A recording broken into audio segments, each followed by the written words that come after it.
Chapter 1473. You didn't just change your appearance. Although Liu had already used demon plastic surgery, Raven's transformation wasn't just about her appearance. Why don't you try transforming? You could transform into any one of us. Liu looked around and smiled at Raven. Not just my appearance? Raven blinked her eyes, and then her body flashed with a halo, instantly turning into Liu. Wow! Raven had turned into Sardra's appearance. It was exactly the same, without the slightest difference. More importantly, Raven waved her hand, and a metal chair floated up into the air. I can use your ability? I turn into you, and even have your ability? Raven was stunned. That's it. This is your true power. Your transformation isn't just about changing your appearance. The future Sentinel robots were made with Raven's genes. In essence, Raven's transformation wasn't just about changing her appearance, but also her ability. Of course, this required Liu's transformation. Otherwise, Raven would never be able to do it. Even now, after Raven turned into Liu, she could only use magnetic control and didn't have all of Liu's power. You can do that. Try another one. Quickly try another one. All the mutated humans were very excited, looking at Raven with excitement. Then let's try it. Immediately, Raven turned into a sound wave and had the sound wave ability. She turned into a dragonfly and had the dragonfly ability. Wow, too strong, too powerful. The cheers were for Liu. Sardra is mine, my reagent. Everyone cheered and reached out to Liu for their reagent. Haha, I already got it. Hank raised the test tube of the golden reagent, tilted his head back, and poured it into his mouth. Oh! With a loud roar, golden light flashed, and Hank turned into a 2.5-meter tall giant ape covered in golden hair. How did I become like this? What happened to no side effects? What happened to the promised perfect human form? How did I become a golden-haired gorilla? Hank wanted to cry, but had no tears. This form is perfect. You have a powerful body and tremendous strength. Liu crossed his arms and looked at Hank, who had transformed into a giant golden-furred ape with a smile on his face. He laughed inwardly. I gave you a bit of the Julian bloodline. You got a big bargain. No. Sargeras. No. I want to be in human form. I don't want to be a gorilla. Hank roared in frustration. Just change back. Haven't you noticed that your ability can be turned on or off by itself? Liu waved his hand. Feel it for yourself. You can change back? That's great. Hank was both surprised and overjoyed. He calmed himself down and sensed his own power. Then, he withdrew his giant ape transformation and returned to his human form.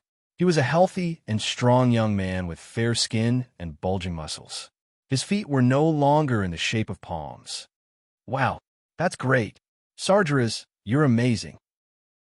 Hank screamed and jumped in joy. However, he did not notice that the girls around him had all turned around. Hey, Hank, although your body is very healthy and beautiful, but our orientation is very normal. We're not interested in you. Hank realized that when he turned into a giant ape, all his clothes had burst open.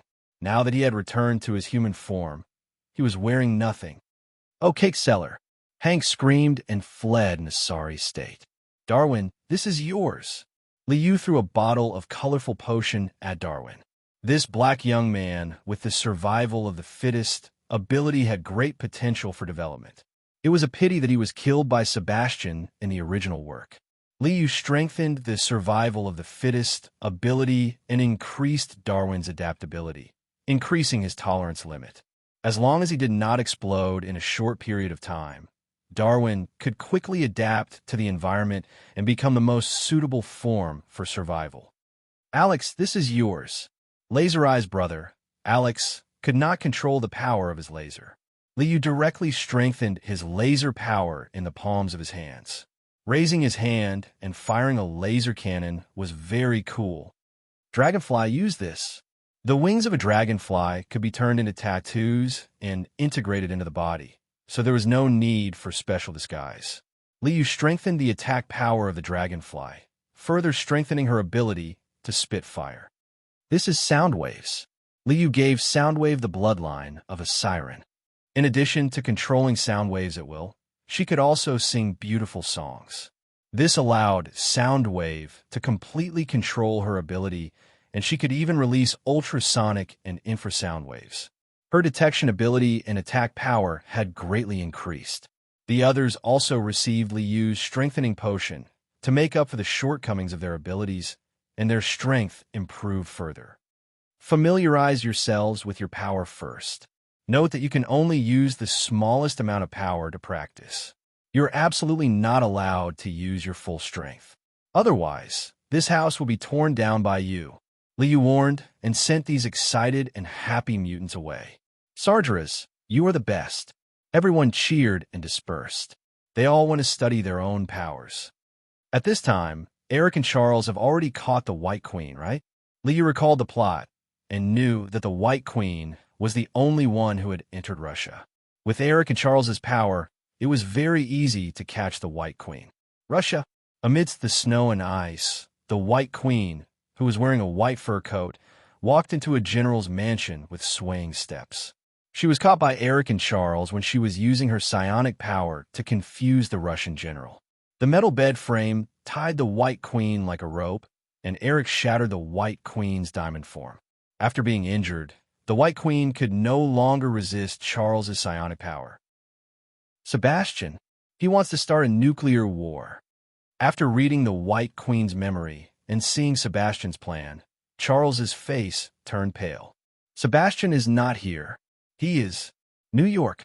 He wants to attack our mutant team. Charles was anxious when he thought of the mutant youths left at the base. Don't be nervous. Charles, have you forgotten? Sargeras is there. With Sargeras there, Sebastian has no chance. Eric looked at Charles with a smile. I hope Sebastian won't be beaten too badly. Haha, that's true. Charles came back to his senses and shook his head with a smile. Let's take the White Queen back first. After locking the White Queen, Eric and Charles left the general's mansion and hurried back to North America. New York. In the office building above the underground base, there was a sudden burst of inexplicable whistling sounds. Is Sebastian here? I hope you won't be scared. Liu raised his glass with a smile and didn't get up at all. A group of mutant youths whose strength had skyrocketed would definitely make Sebastian remember. Chapter 1474. Whoosh, whoosh, whoosh. Sharp whistling sounds broke through the air and alerted everyone in the base. What happened? Raven, Hank, and the other mutated humans all ran out and looked around in surprise. The whistling sounds continued. Everyone turned their heads to look, but they couldn't see anything strange. Horrified screams came from the sky, and then one figure after another fell from the sky, heavily smashing into the ground. Enemy attack. The figures that fell from the sky were the guards of the base. Seeing this, everyone knew that there must be an enemy attack. Be careful. It must be the Hellfire Club. Raven nervously took a breath and clenched her fists. It was her first time participating in a battle and facing such a situation. The young Mystique was very nervous. Duh, duh, duh. A series of footsteps sounded. A middle-aged man wearing a black suit and a strange helmet gracefully stepped into the base office as if he was attending a ball. This was Sebastian. Stop! Hands up! A group of armed soldiers raised their guns and roared at Sebastian. Where are the mutated humans? Where are the advanced humans? Sebastian didn't pay attention to the soldiers' roars. Instead, he asked loudly, "Open fire." The soldiers pulled the triggers, and the muzzles spat out tongues of fire. Dense bullets rained down on Sebastian like a torrential rain. This is meaningless. Sebastian curled his lips in disdain. Energy absorption completely absorbed the kinetic energy of the bullets and ignored the rain of bullets. Monster! The soldiers shouted in horror. Then grenades and even rocket launchers smashed down on Sebastian. Kaboom! The flames of the explosion drowned out Sebastian's figure. Futile struggle. He stretched out his hands as if hugging. The impact of the explosion and the flames kept shrinking in Sebastian's hands and finally dissipated. I'll return it to you. He took a step forward and used energy release. The absorbed energy of the explosion was released from the soles of his feet. Kaboom! Flames raged, and an earth-shattering explosion swept out in all directions. Destruction! Destruction! A building at the entrance of the base was instantly blasted into ruins. The destruction and slaughter continued. In a room on the first floor of the base, Raven and the others were terrified. The teenagers who had never seen such a scene and had never experienced war and slaughter were so nervous that they forgot about their own abilities. The mutants are here. Go and kill them. Don't make things difficult for us ordinary humans. Outside the door, a frightened male voice sounded. The door opened with a squeak, and Sebastian walked in. My name is Sebastian. I beat him up. Before Sebastian could finish his words, Hank roared to the sky, turned into a giant golden ape, and smashed his fist at Sebastian. Boom! A laser beam shot out from Alex's hand and hit Sebastian hard. Buzz! The sound waves vibrated, and the violent sound waves blasted toward Sebastian. Not bad, but it's a pity that it's useless against me. Despite the series of attacks hitting his body, Sebastian patted his clothes with a smile. There was no damage at all. Whoosh! Whoosh! Whoosh! Red Devil's figure kept teleporting as he raised his sword and knocked the mutants unconscious one by one. What the hell? Liu rubbed his forehead, speechless. He couldn't bear to look at the way they fought. Just improving their abilities wasn't enough. Their combat experience and combat skills were a complete mess. Didn't they say they would teach Sebastian a lesson? It was too embarrassing. Red Devil, you're too heavy-handed. Everyone of our kind is very precious. Unless it's absolutely necessary, don't hurt our kind. Seeing the mutants lying on the ground, Sebastian shook his head. Take them back. These people are all our companions. From now on, we will create a glorious future for the mutants. Well said. Applause sounded. Liu stood outside the window with a smile and nodded at Sebastian. Long time no see, Sebastian. Sargeras. Sebastian was surprised, but he smiled again. Long time no see, Sargeras. Did you know? I've been looking for you. You and Eric are both the best companions. I've always wanted to invite you to join our great cause. Let's create a glorious future for the mutants. Actually, I hate nuclear radiation. I can't agree with your method of starting a nuclear war. Liu smiled and shook his head. Leave here, Sebastian. Otherwise, you'll be miserable. Your face is really disgusting. Red Devil roared and appeared behind Liu with a whoosh. He swung his long sword at Liu. You're jealous. Liu waved his hand, and the long sword in Red Devil's hand instantly twisted and bounced back like a spring, hitting Red Devil's head heavily. With a smack, a big bump appeared on Red Devil's forehead. He held his head in pain and screamed. Storm! Whirlwind put his hands together, and a storm swept toward Liu. Still this move? Can't you change it to something new? He used his fingers like a sword and slashed at the storm. Energy absorption instantly annihilated the storm. With a flick of his finger, a steel pipe bounced up from the ground and smashed heavily on Whirlwind's head. Bang! Whirlwind was hit so hard that he saw stars. He swayed and fell to the ground. Now it's our turn. Liu hooked his finger at Sebastian. Come on, let's see if you've improved. As you wish. Sebastian was also angry and wanted to teach Liu a lesson. With a wave of his hand, the energy cannon that absorbed Alex was released from Sebastian's hand. Boom! A hot beam of light blasted toward Liu. That's all you've got? With a grab of his hand, the energy beam fell into Liu's hand and disappeared without a trace. Sebastian was shocked. Isn't your ability magnetic control? How did you? My ability is more powerful than you think. Liu waved his hand, and the metal chair in the living room twisted and turned, wrapping around Sebastian like a rope, tightly tying him up. You've used this move before. A hot beam of energy emerged from Sebastian's fingertips like a laser sword and cut the metal tied up on his body. Then, he was tied up again. What's the point of doing this? One was tied up, and the other was cut. It seemed that no one could do anything to the other. The energy you've absorbed will be used up sooner or later. When you've used up all the energy you've absorbed, I'll be able to tie you up. Liu smiled and pointed to a big fish tank in the living room. Sebastian, if I tie you up and stuff you into this fish tank, will you drown? Sebastian's face turned pale and sweat appeared on his forehead. He was still human and still needed to breathe. Once he drowned in the fish tank, he would be laughed at for countless years. Chapter 1475. Scared, Liu smiled and said, "Actually, I have an even simpler method. It really doesn't take much effort to kill you." Liu stretched out a finger and waved it slightly. A stream of air lingered around his fingertip. My ability is very special. I can replicate the abilities of other mutants. This is Whirlwind's ability. A gust of wind whistled and circled around Liu's fingertip.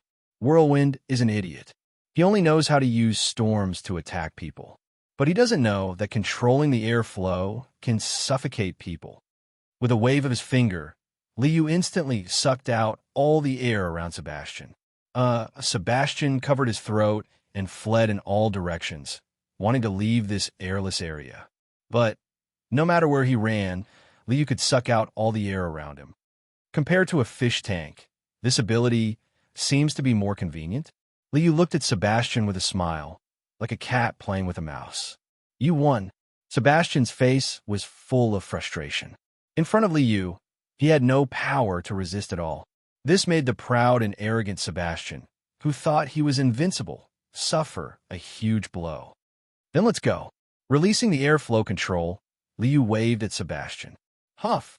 Huff!" Gasping for air, Sebastian looked at Liu in confusion. "Sargeras, what are you doing?" In Sebastian's opinion, Liu should seize the opportunity to kill him directly. Why'd he let him go? You're right. Every mutant is a miracle of evolution. Every one of our kind is very precious. I don't want to kill you. It's that simple. Liu waved his hand. "Let's go. Charles and Eric will be back soon. I think you don't want to meet them." "Okay." Sebastian nodded and pulled Whirlwind and Red Devil up. With a swoosh, Red Devil teleported and disappeared. "Hey, ladies and gentlemen, time to get up." Lifting the fish tank, Liu poured the cold water from the fish tank over everyone's heads. The mutated humans who had been knocked unconscious by Red Devil's sneak attack woke up one by one. "Wow, that was a perfect battle.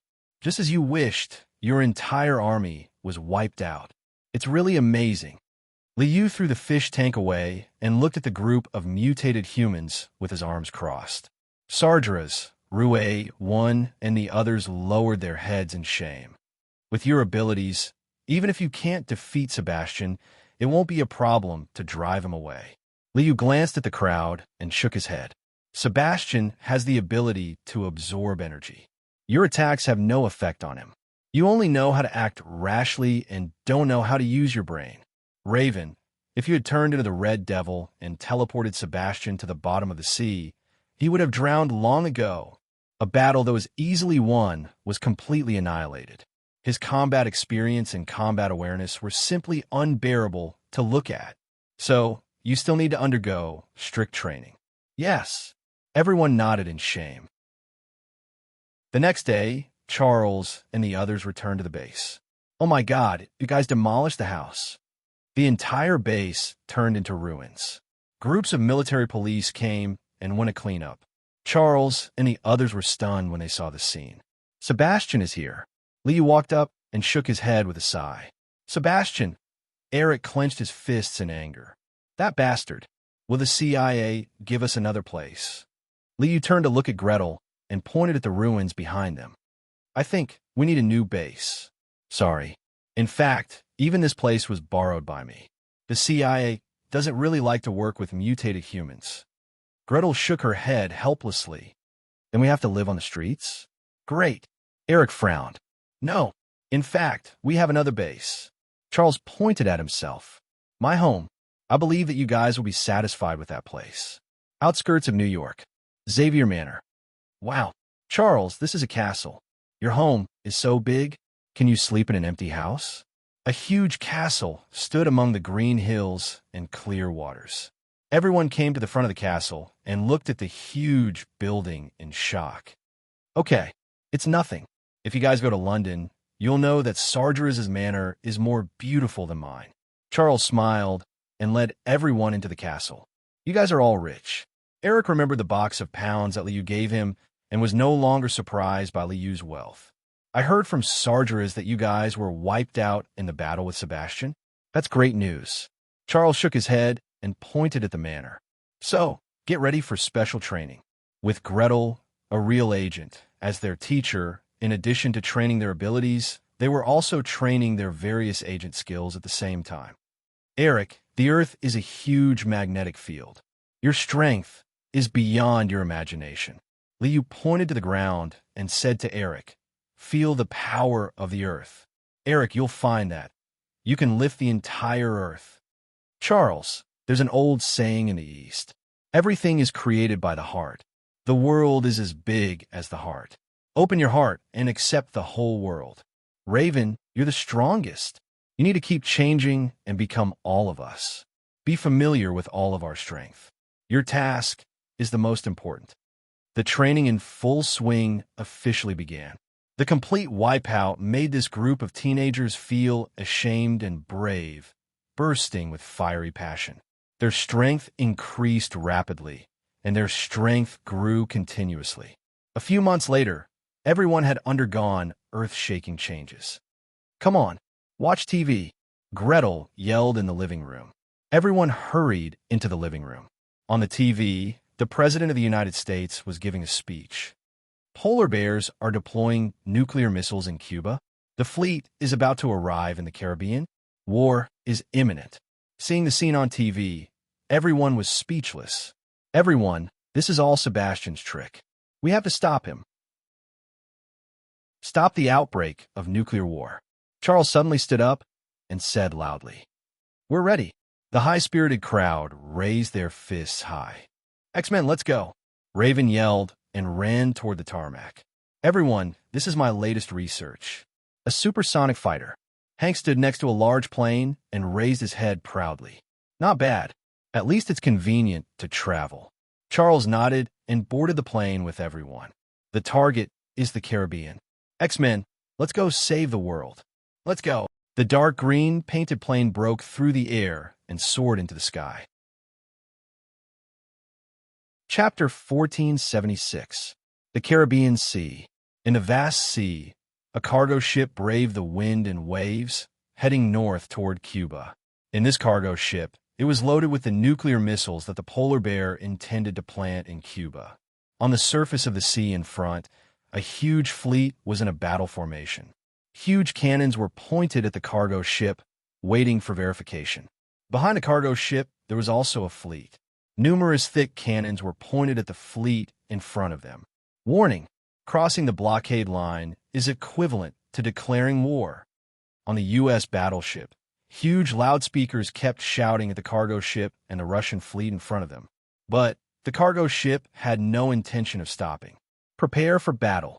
The battle alarm was sounded. The fleets of both sides entered battle mode. The flames of war were about to break out. Commander, we just received an order from headquarters. The operation is canceled. The operation is canceled. Just as the flames of war were about to break out, the Russian fleet received the latest order. The operation was canceled. The operation to plant nuclear missiles in Cuba was canceled. Polaris. The operation is canceled. The operation is canceled. Stop moving forward. Stop moving forward. The Russian fleet hurriedly sent a message to the cargo ship, ordering it to stop moving forward. However, the cargo ship did not accept the order at all and continued to move forward. What's going on? What's going on? Why isn't the Polaris listening to orders? The Russian fleet commander turned pale with fright and hurriedly sent a message to the U.S. fleet. We've lost control of the Polaris. Don't fire. Don't fire. Save this kind of trick for children. The U.S. fleet commander was unmoved and continued to give orders. Prepare the cannons. Once the Polaris breaks through the blockade line, immediately fire. Charles, what's the situation down there? The plane whistled through the air and rushed out of the clouds. Gretel looked at the grim situation below and hurriedly asked Charles. Red Devil killed everyone on the Polaris. The Polaris has lost control. Through telepathy, Charles saw the situation on the Polaris. Damn it! The Polaris is about to break through the blockade line. Stop him. Hurry up and stop him. Otherwise, the war will break out. Gretel roared anxiously. Right away, Charles quickly activated his spirit force and controlled a political commissar of the Russian fleet.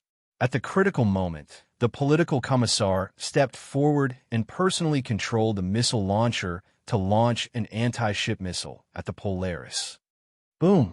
With a deafening boom, the anti-ship missile sank the Polaris. Phew! The American fleet heaved a sigh of relief. Comrade, you have stopped the nuclear war. In the Russian fleet, a group of officers looked at the political commissar with admiration. The political commissar was dumbfounded. Sebastian, the Polaris has been destroyed. Our plan has failed. In a nuclear submarine at the bottom of the sea, Red Devil teleported to Sebastian's side and reported anxiously. I have a backup plan. It was a nuclear submarine. Although it doesn't have nuclear missiles, it does have a nuclear reactor. As long as I absorb the nuclear energy from the reactor, I will become a nuclear weapon. Nuclear war will still break out. Sebastian turned and walked into the reactor compartment. He reached out to hold the fuel rod and began to absorb the nuclear energy. Sebastian is at the bottom of the sea. He wants to absorb the nuclear energy from the nuclear reactor and release a nuclear explosion in the United States. He wants to start a nuclear war again.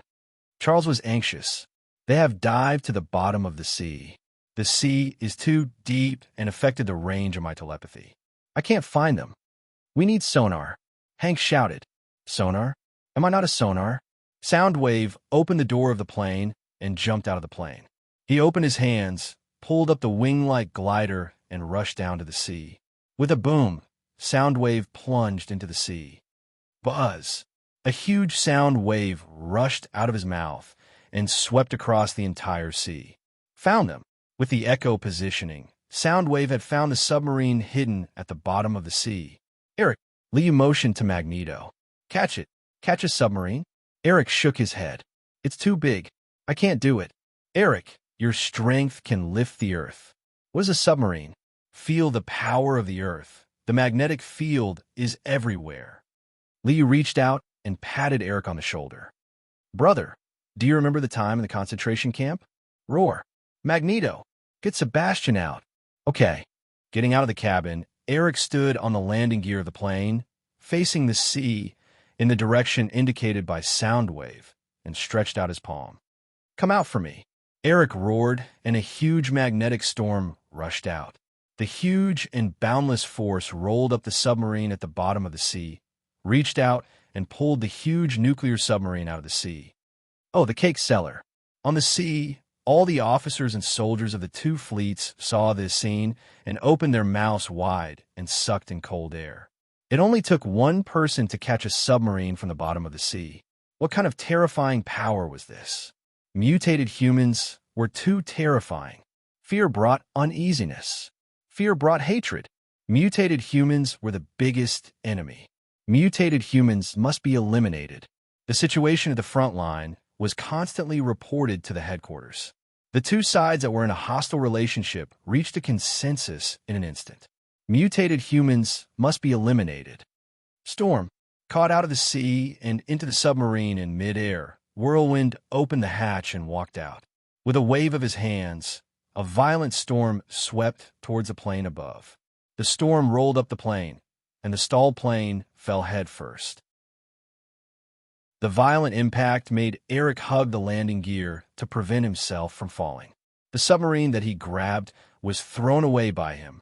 With a boom, the submarine crashed heavily on a nearby island.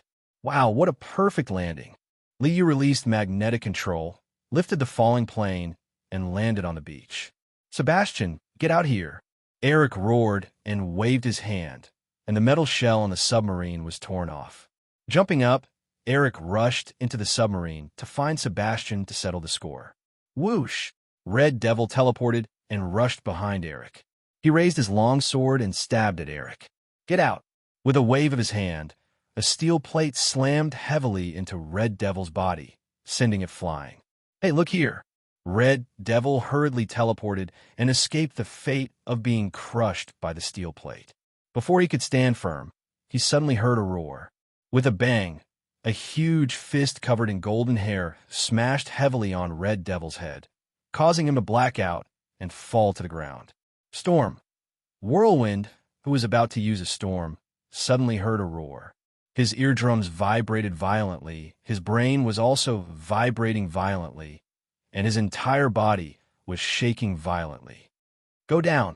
With a bang from Soundwave's mouth, Whirlwind staggered and fell to the ground. He was knocked out by the infrasound.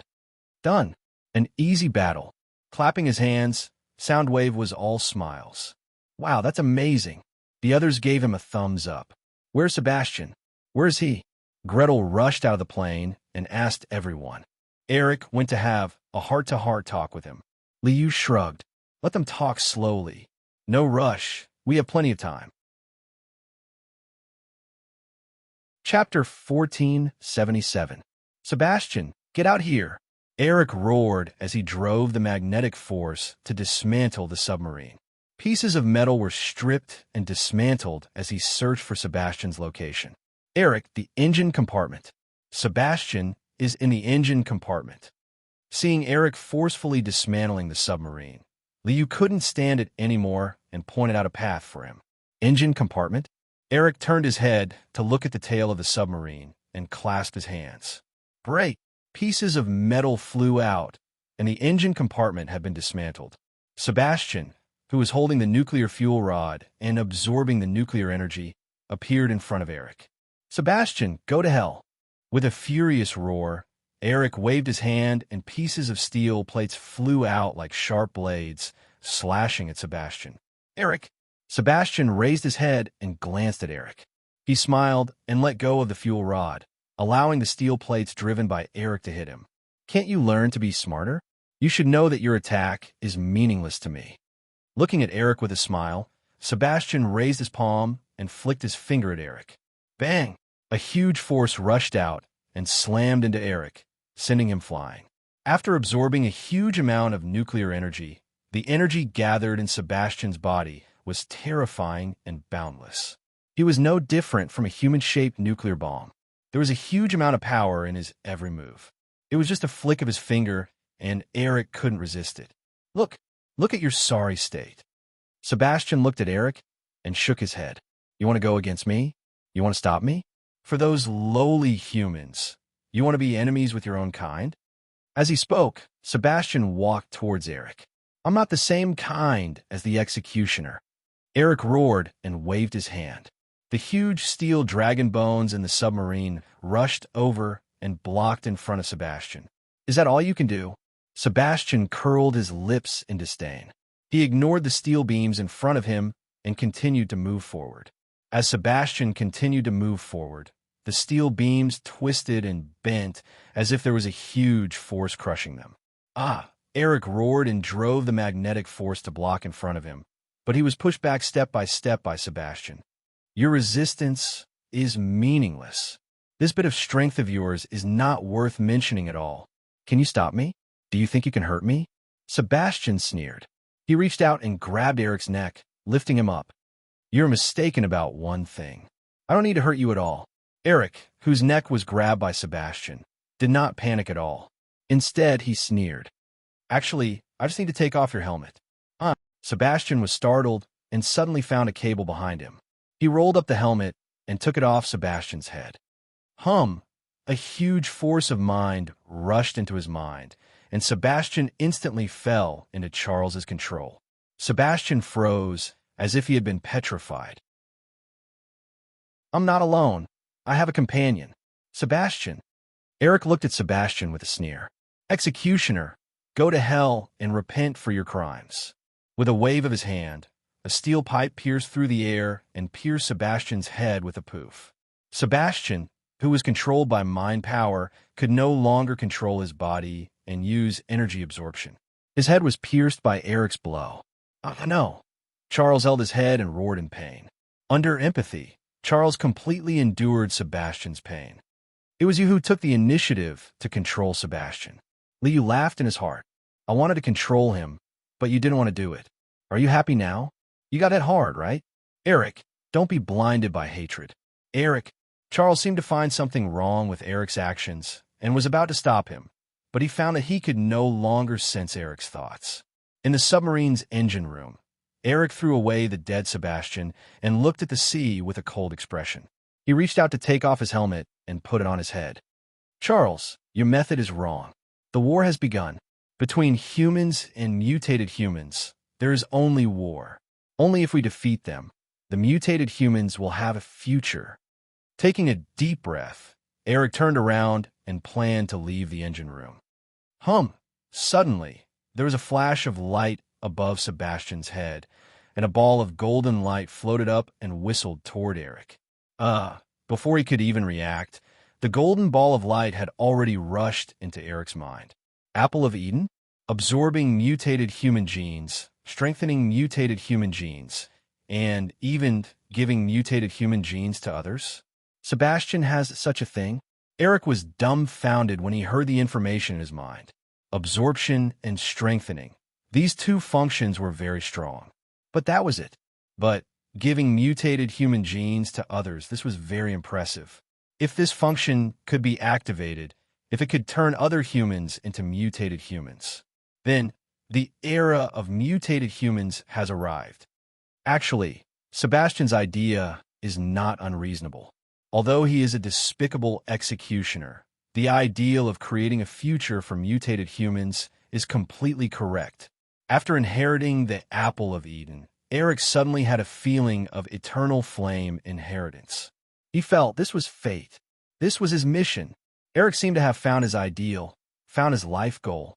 Yes, fight for the future of mutated humans. A sense of mission surged in his heart. Eric raised his head, turned around, stepped out of the submarine, and came to the front of everyone.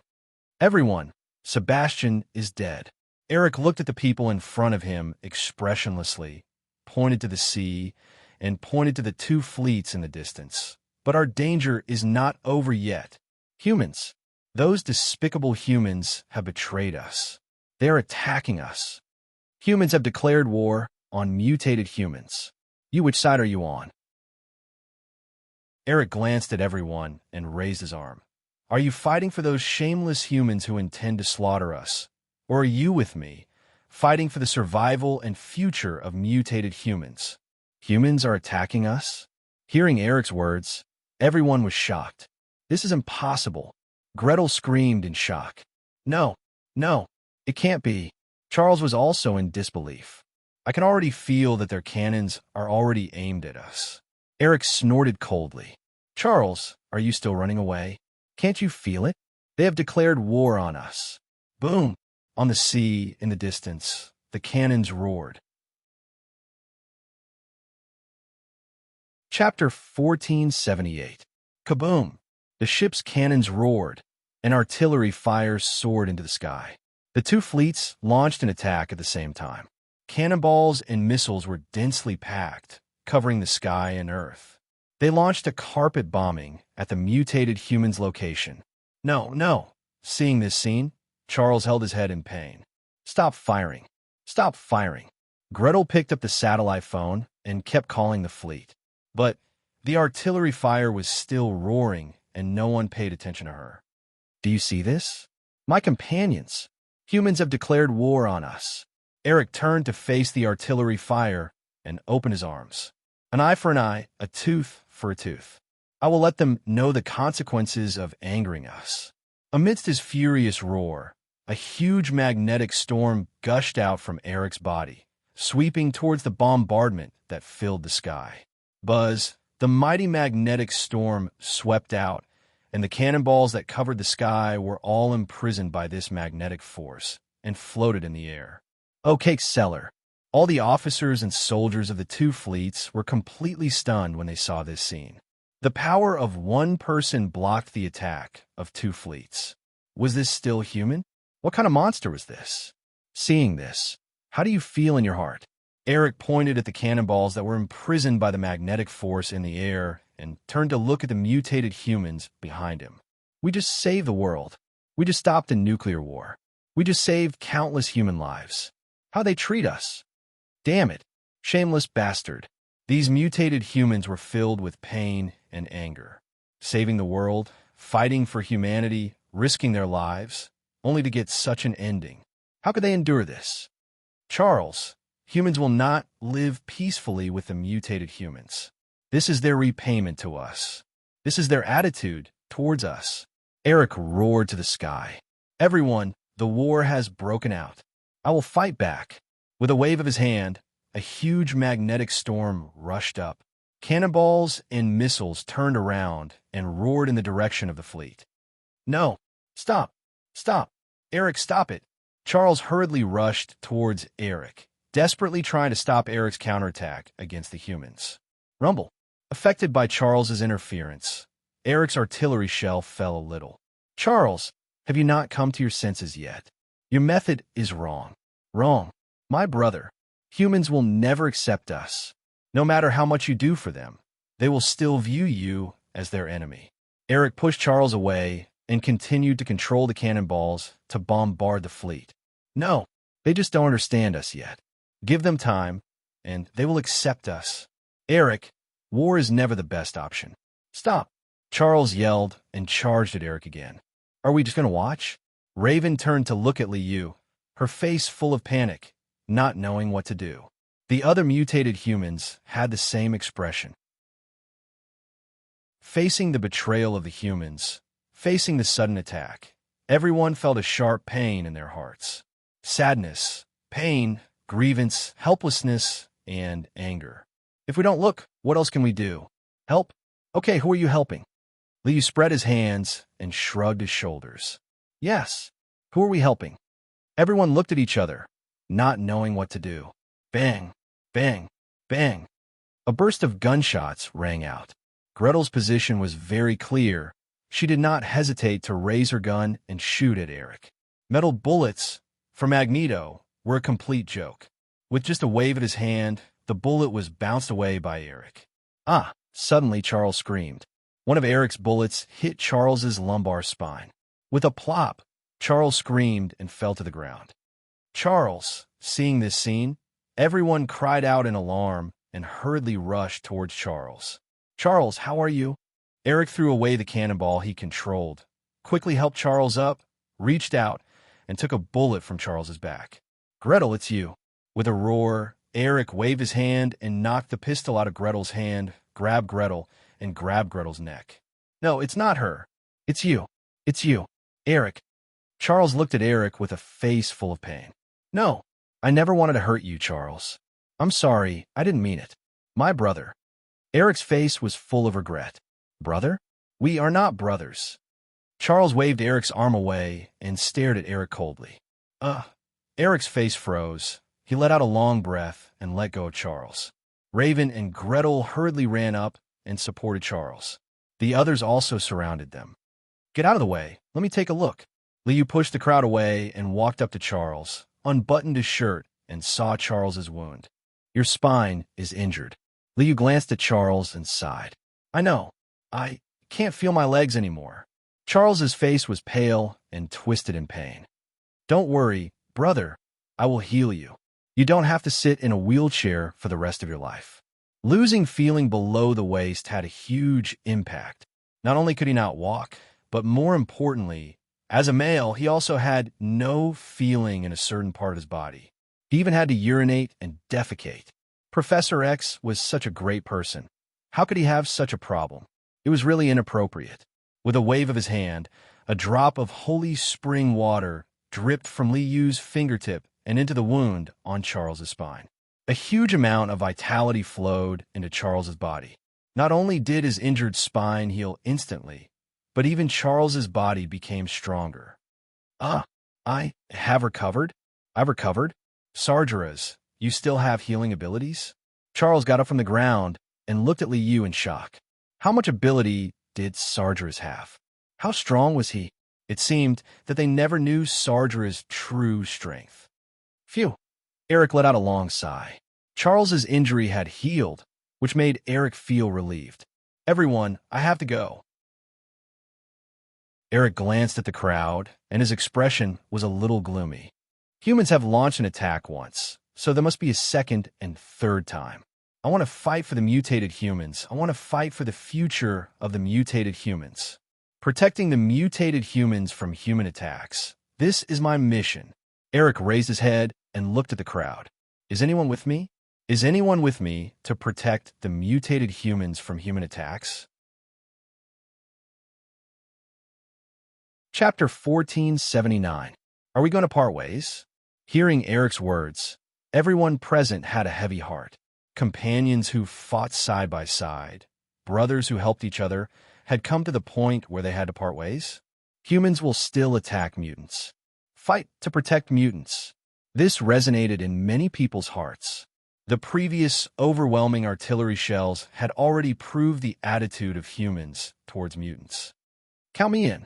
Red Devil stood up and walked to Eric's side. Me too. Whirlwind got up and walked towards Eric. And me. The dragonfly spread its wings and flew to Eric's side. I don't know which one of you is right, but I'm black, and I've had enough of discrimination.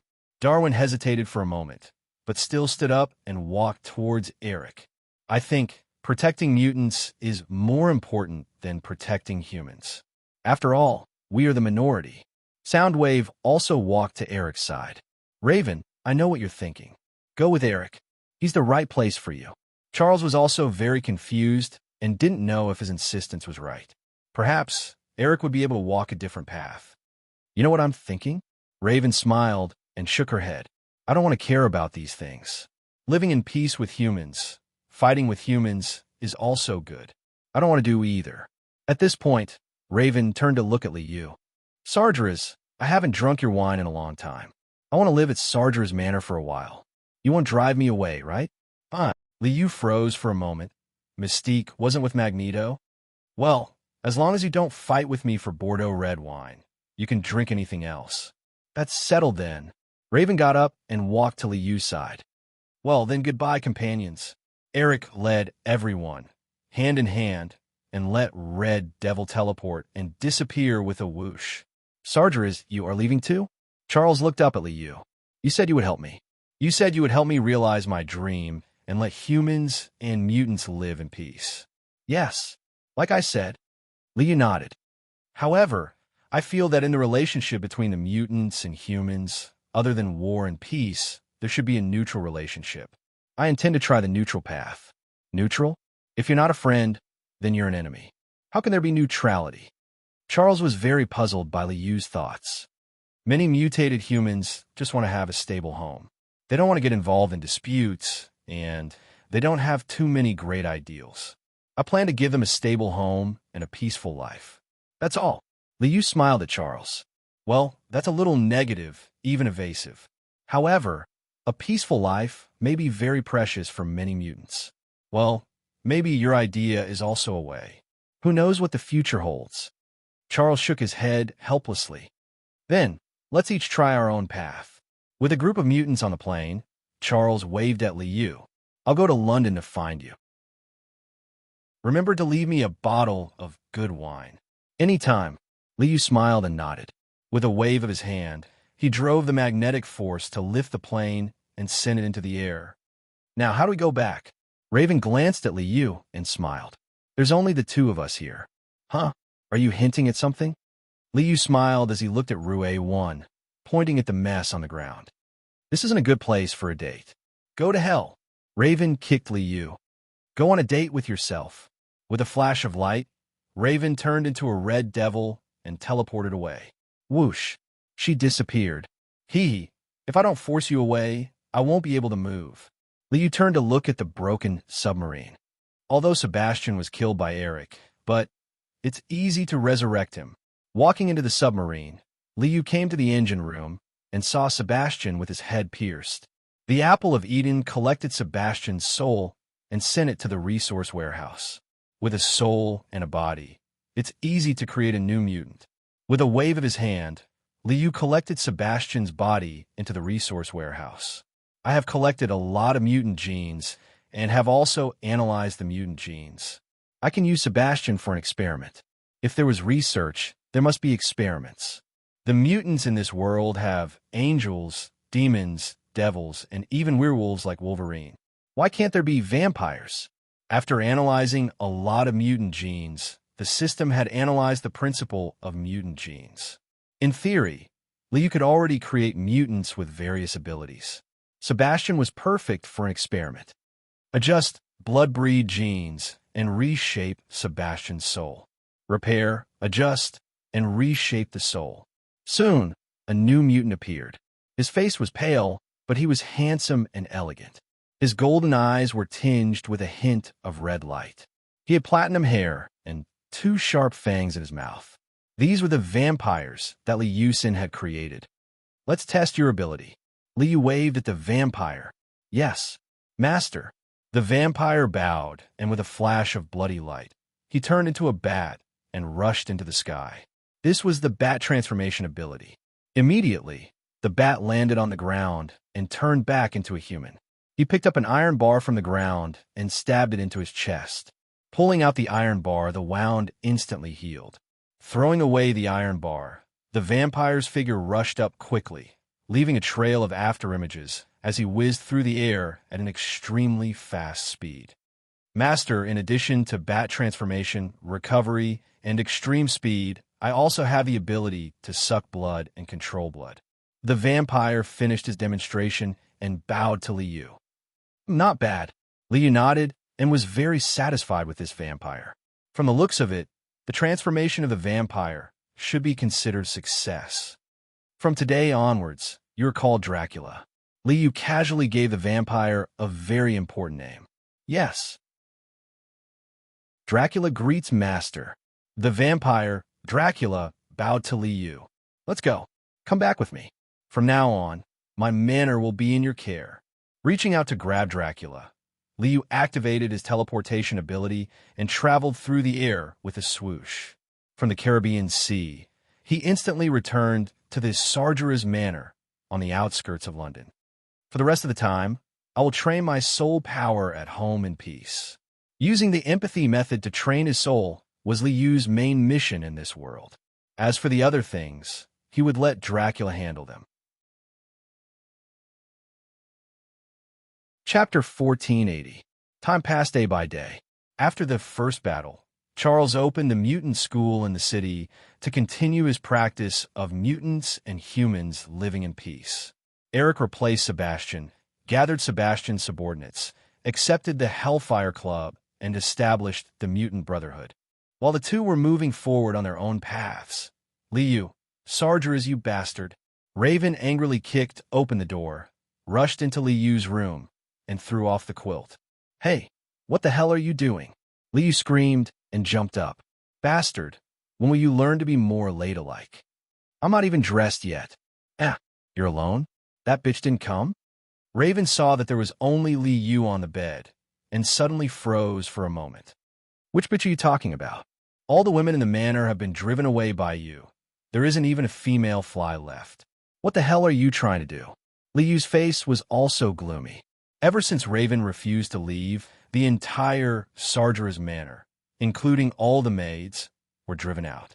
Except for Raven, there wasn't even a female fly left. It's that black-haired one, what's her name? Raven ran to Liu's bedside and sat down, frowning as she thought. What the hell? She was just a passerby met at the manor's entrance. I don't even know her name. At this moment, Liu was speechless. No wonder his main body was still a single dog. Women really couldn't be provoked. You still want to know her name? Are you interested in her? Tell me the truth. Raven roared and jumped up, holding Liu down. Are you going to push me down? Liu froze for a moment, glancing at Raven's body. The open neckline was delicate and white. Oh, Raven's face turned red, and she quickly pushed Liu away, turned around, and ran. What are you doing? Liu shook his head gloomily. He got up from the bed, put on his clothes, and walked out of the room. Outside the door, the vampire Dracula stood straight with a solemn face. However, the curve of his lips could not be concealed. Very funny. Liu glanced at Dracula and raised his eyebrows. No, please forgive my offense, great master. Dracula shivered as he thought of the consequences of Liu's anger. He didn't dare to say anything about the strange relationship between Liu and Raven. Enough. Liu waved his hand. What about the thing I asked you to find out? Master, Wolverine's whereabouts have always been under control, and we haven't found anything unusual for the time being. Dracula hurriedly bowed and answered. Still no abnormalities? Liu nodded. Then continue to keep an eye on them. If you find anything, inform me immediately.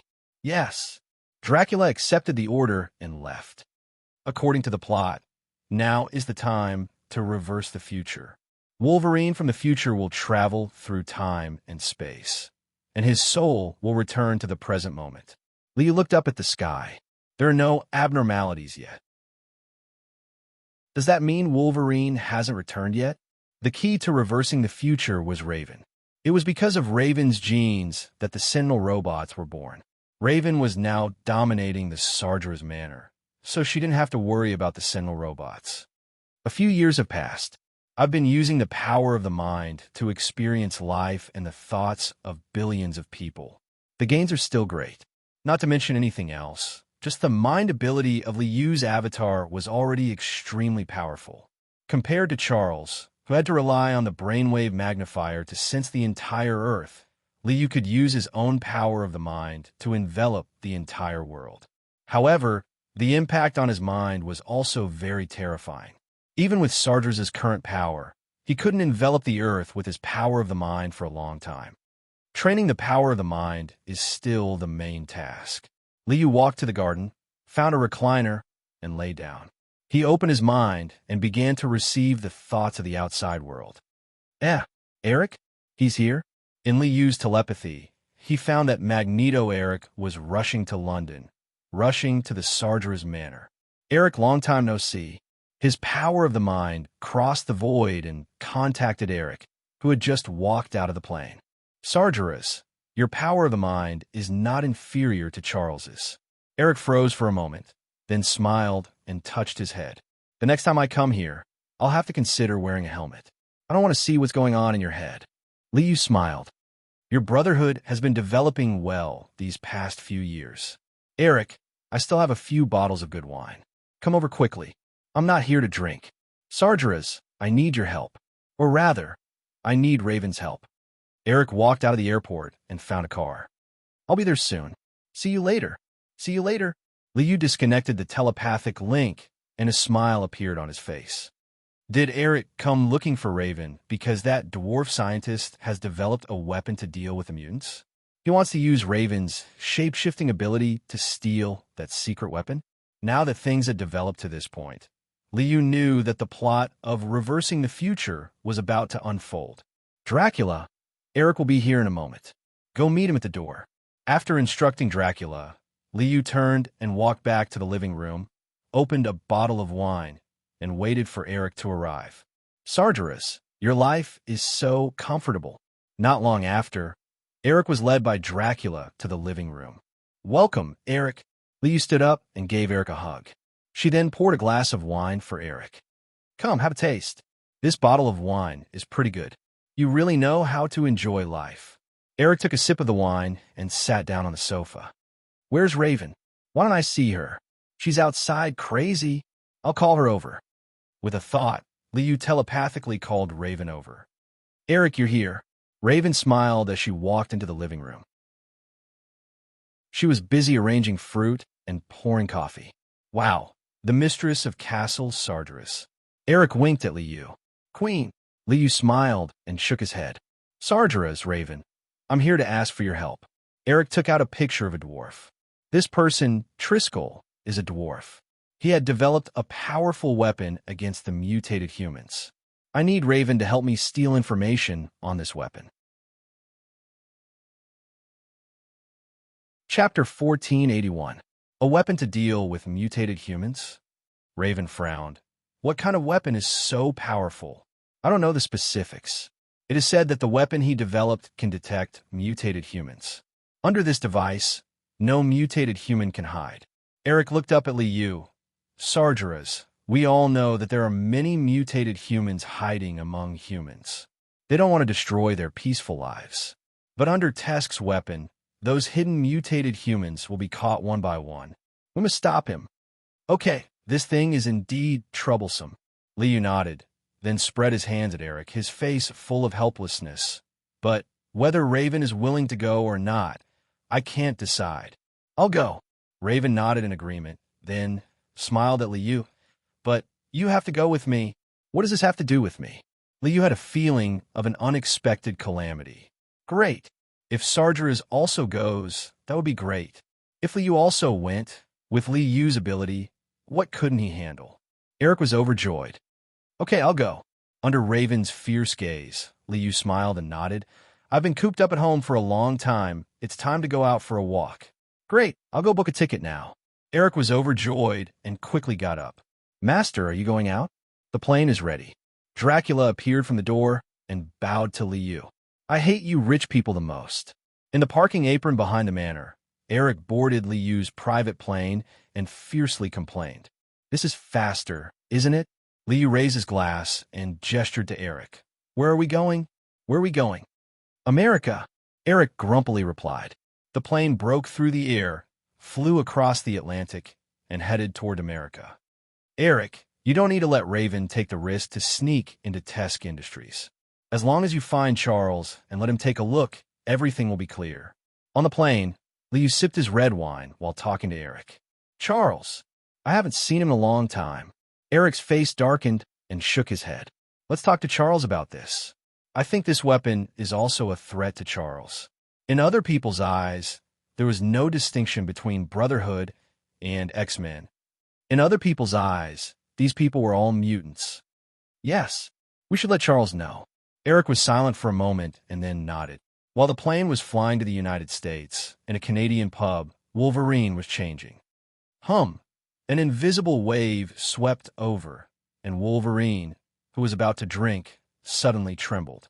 Light and shadows surged in the surroundings, rippling like water. It was as if even space and time were rippling. I'm back. In the future, at the moment when the world was about to be destroyed, when mutants and humans were about to be completely slaughtered, Wolverine was ordered to fight to the death. With Shadowcat's ability to travel through time, Wolverine's soul traveled from the future to the past. Shaking his head in pain, Wolverine opened his eyes and felt that there seemed to be something wrong with this body. He clenched his fist, and 3 bone spurs emerged from the surface of his fist. My claws. Seeing the 3 bone spurs in his hand, Wolverine felt like he was in a dream. At this time, Wolverine had not met the man who changed his fate. General Stryker was still a beggar. He had not injected Wolverine with adamantium and turned Wolverine into a real Wolverine. I'm really back. I'm really back. Seeing the familiar and strange scene in front of him, countless images flashed in Logan's mind, and he felt dizzy. Ugh. Holding his head, Logan groaned and gasped for breath. After a long while, Logan recovered. This is Canada? I must find Charles immediately. I must change all of this. I must change that tragic future. Logan suddenly stood up, turned around, and rushed out of the tavern. Bang! A bullet blasted in front of Logan. The tavern owner held 2 shotguns and stared at Logan with a cold face. Kid, Old York, am not easy to bully. No one can escape from me. If you don't pay, I'll blow your head off. Logan was stunned for a long time before he remembered that he just drank and did not pay. Okay, my fault. My fault. I'll pay now. Logan reached for his pocket, and then he was depressed to find that his pocket was clean and there was not a single copper coin. I was so miserable back then. This cruel reality made the great warrior who was dedicated to saving the world and reversing the future suffer a critical blow. That can I pay on credit? Logan looked at the tavern owner with a helpless face. No money? Then take off your clothes and then get out of my shop. Logan's shabby leather jacket was really not worth much. However, this was Old York's punishment for Logan. Running out naked in a world of ice and snow would definitely make people freeze. Sorry, I'm going to save the world. Logan helplessly laughed bitterly, turned around, and ran. It was too embarrassing to go out and save the world naked. Bang! Old York opened fire. The muzzle of the gun was pointed at the sky, not at Logan. I'll come back to pay you back. Logan screamed and ran away in a sorry state. B*****. You be asterisk-starred. The next time I see you, I'll blow your head off. Oldyor jumped up and cursed angrily. The brave warrior who saved the world was chased away by an old man. Logan's path of reversing the future had not been smooth from the beginning. While Logan was running away, Liu and his group had already arrived in New York. Charles, did you really start a school? When the group arrived at Xavier Manor, they saw a group of children running around the manor, laughing nonstop. Charles, who was treated by Liu, did not suffer from hemiplegia, nor did he fall into a trough, nor did he give up on himself. Welcome back, my friends. Charles walked out of the manor with a smile on his face, standing at the entrance and waving at the group. Long time no see, Charles. Liu smiled and greeted Charles. Your school is not bad. It's so nice to see you all. Charles was very happy to see everyone. Unfortunately, we didn't bring good news. Eric shook his head.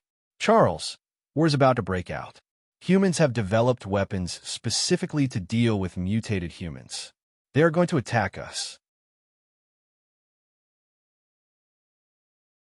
Chapter 1482. A weapon against the mutated humans. Coming to the living room, Charles called Beast, Hank, and Ravager, Alex, over as well. When everyone heard Eric's introduction, their faces turned ugly. Pesk Industries? Mutated human detection device? Sentinel defense plan? Seeing the information that Eric took out, Charles's face turned ugly as well. This is the information that Sarger has just found using his psionic power. Eric pointed at the information on the table and looked at everyone with a serious face. Charles, you can use your psionic power to take a look yourself. See if what I said is false. Comrades, brothers, the war has broken out. This is a planned extermination of the mutated humans. This is just a plan, it's not that serious. Charles took a deep breath and calmed himself down. Other than the mutated human detection device, the Sentinel plan hasn't really been implemented yet. Charles, you limited your psionic power. You didn't see the truth. Liu's face turned cold as well. He pointed at his head and said, Charles, do you know what I saw? Tesk Industries caught a lot of mutated humans. They're experimenting on mutated humans. We already have a lot of comrades, a lot of innocent comrades killed by them. In the future, there will be more comrades who will die in their hands.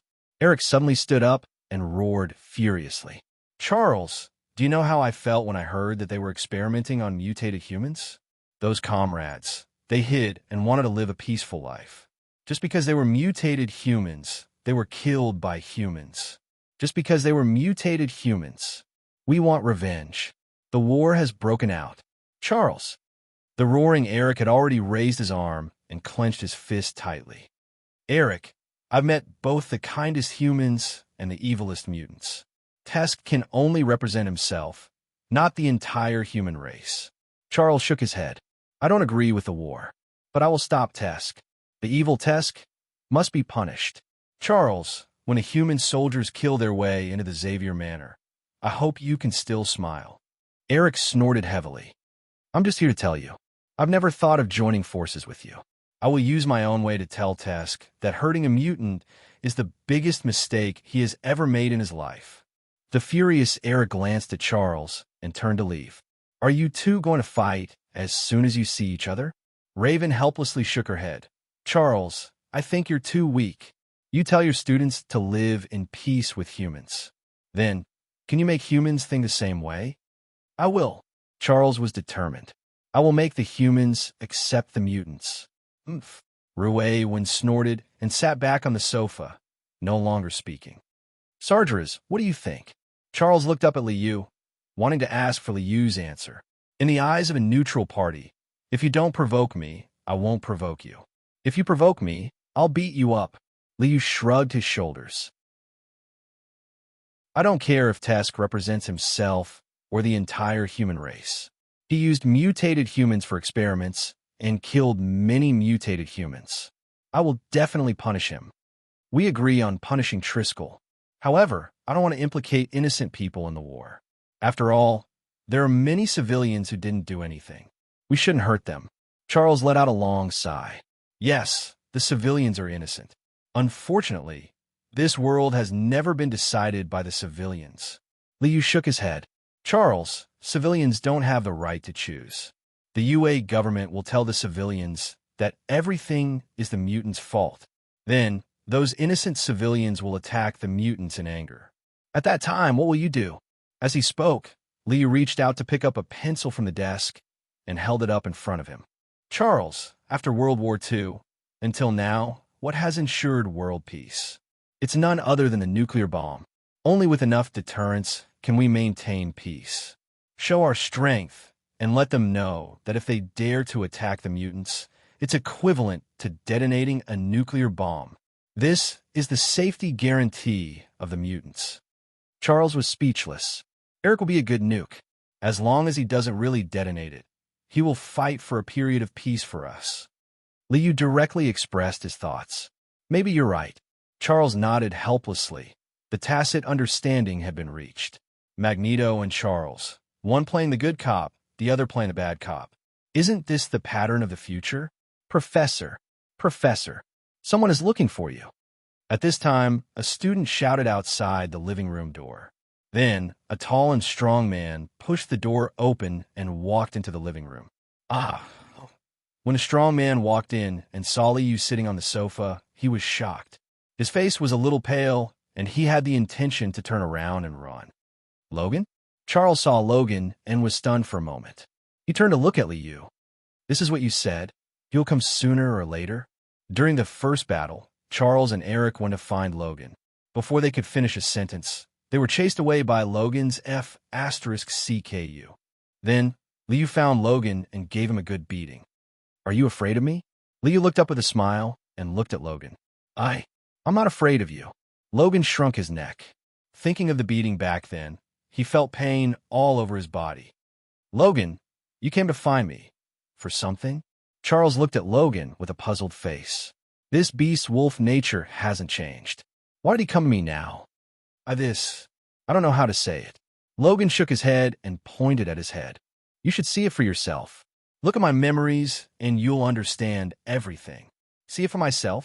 Charles looked up in confusion and activated his psionic ability to read Logan's memories. Looking at Logan's memories, he saw the tragic future where the world was destroyed and humans and mutants were almost all dead. Charles jumped up in shock. How could this be? How could this be? Charles took a deep breath. Sargers, take a look too. Also, Raven, call Eric back immediately. We're in big trouble. Big trouble. Raven had never seen Charles so panicked. She quickly got up and ran out of the room to find Eric, who had left in a fit of anger. Returning to the present from the future situation is actually this bad? Seeing the tragic future from Wolverine's memories, Liu couldn't stand it anymore. This must be stopped. It must be stopped. Charles's face was pale and his whole body was trembling. The good guy had already gone crazy. Chapter 1483. Wait, you're saying that Raven is the key to everything? Liu rubbed his chin and turned to look at Wolverine.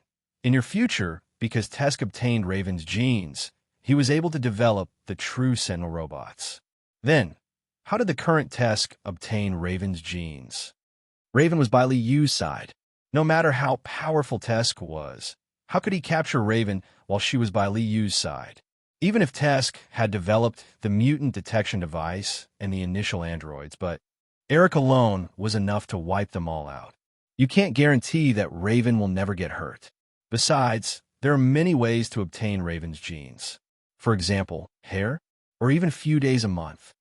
Logan turned his head and twisted his fist. So, the key is to cut off this possibility from the source. The source? Liu glared at Wolverine and frowned. Logan, you better not have such thoughts, or you'll die miserably. You know what I'm thinking? Logan snorted, his face unruly. Did I hear you talking about me? At this time, Raven brought Eric over and pushed open the door to the living room. That's what I'm thinking. Wolverine roared and rushed towards Raven.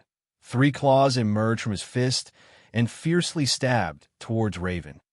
Oh, you're really brave. Liu turned his head away, not wanting to see this miserable scene. Muscle Man, you want to fight?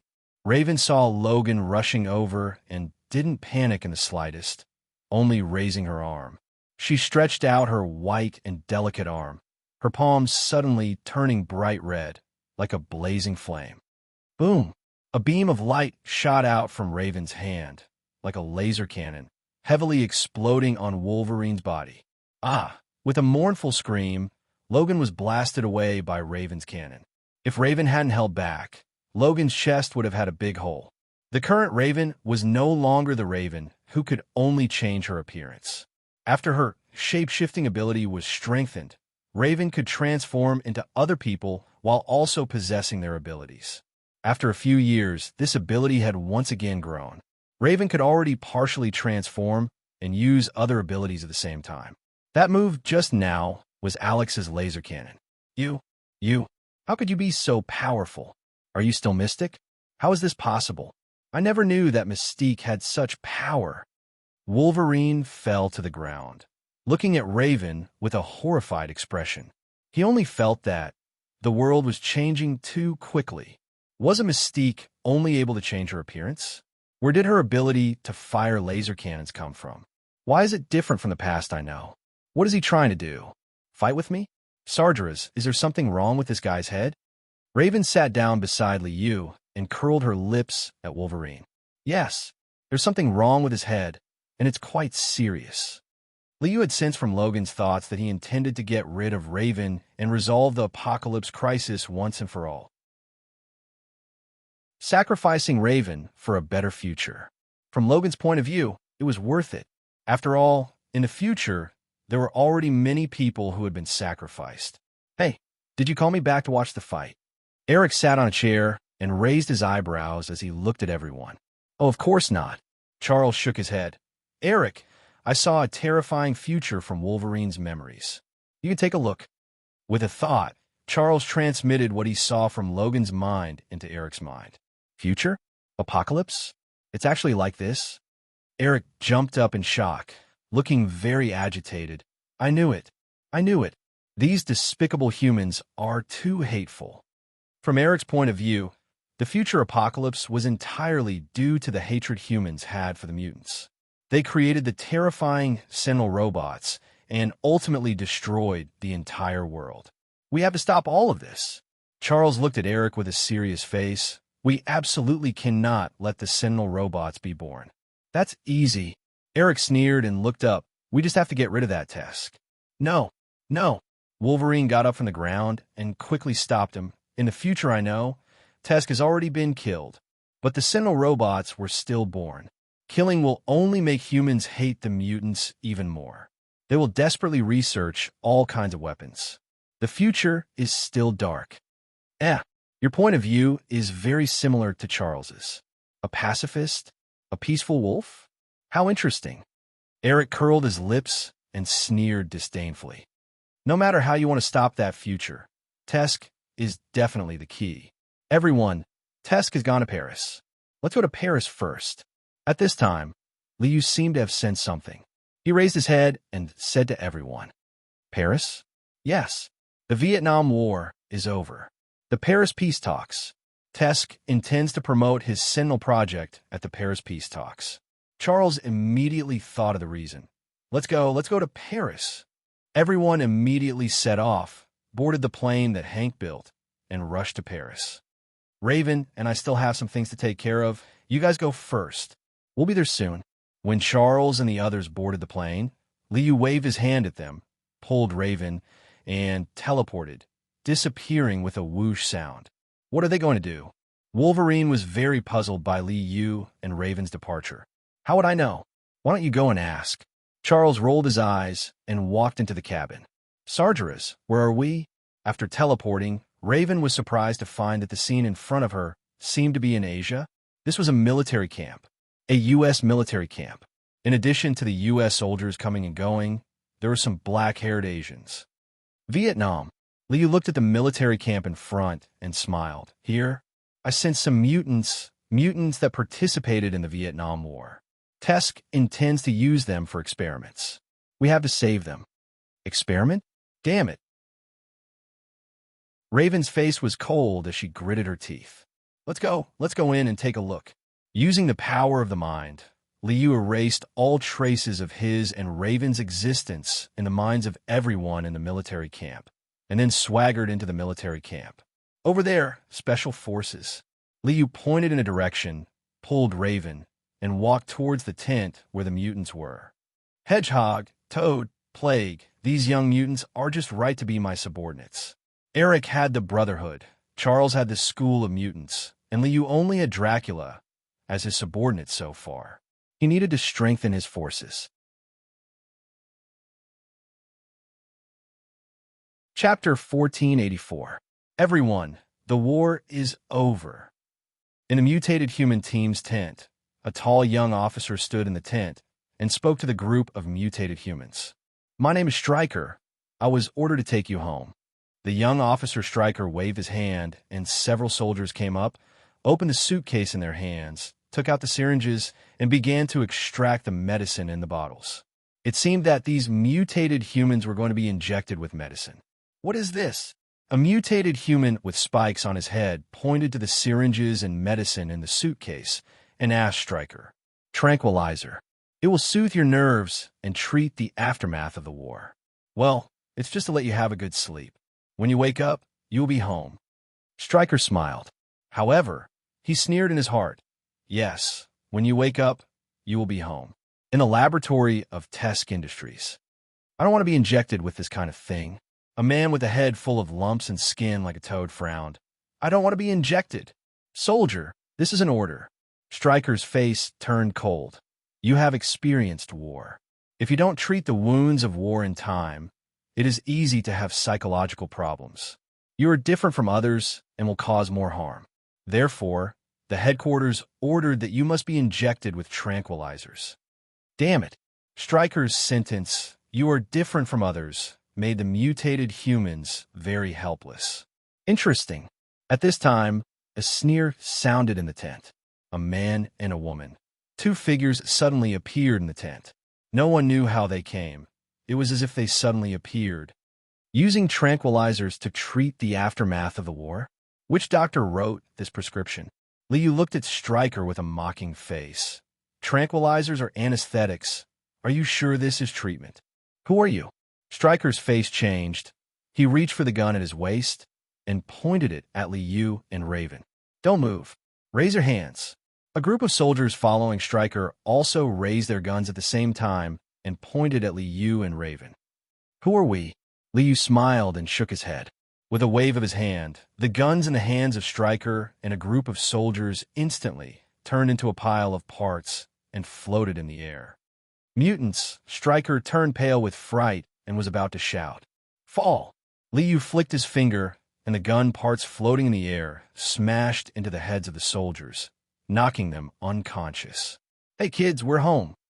Liu smiled and nodded at the mutant in the tent. My name is Sargeras. That guy was working for Tesk Industries. He plans to capture you for experiments. Sargeras? Are you Sargeras? I've heard of your name.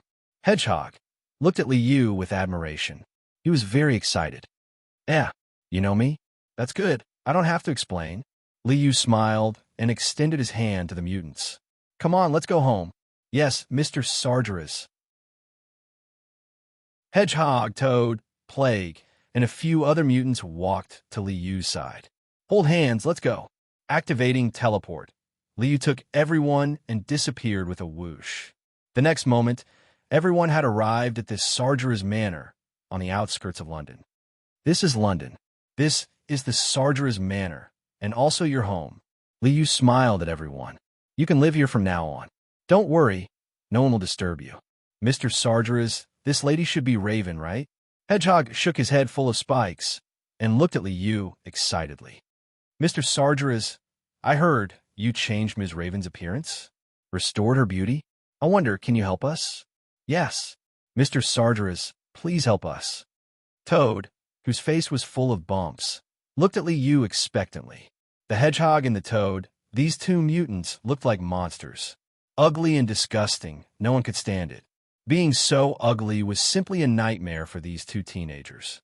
Just based on their looks, they could forget about finding a girlfriend in the next life.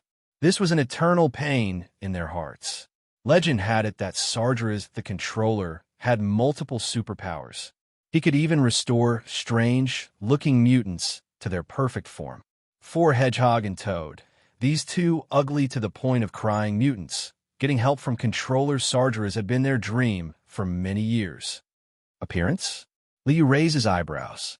Actually, a man's charm lies in his inner qualities, not his appearance. Hedgehog and Toad were speechless. This was an era where looks mattered. If you were ugly, people would ignore you. Who would have the leisure to understand your inner qualities? Of course, people are superficial. Most people judge people by their appearance. Liu smiled and shook his head. If this is your wish, then as you wish. With a wave of his hand, an invisible wave enveloped Hedgehog and Toad. Liu had already come up with Devil's Plastic Surgery. So what was Mutant Beauty Surgery? The light flowed and rippled like water. In this wave-like light, Hedgehog and Toad's appearance underwent a drastic change. Hedgehog's head, full of spikes, turned into soft strands of hair that draped over his head. Toad's body was full of bumps. The rough and disgusting Toad's skin had disappeared and turned into smooth skin. Wow, this is amazing! Pestilence stood at the side and looked at the changes on Hedgehog and Toad. He was so shocked that his eyeballs almost fell out. My God, you guys have become so handsome. This is unbelievable. Am I handsome? Hedgehog touched his head full of soft hair with a face full of joy. That's great. Toad saw the smooth skin on his body and was overjoyed. Very handsome young man. Liu waved his hand, and a huge mirror appeared in front of them. How is it? Are you satisfied? I've really become handsome.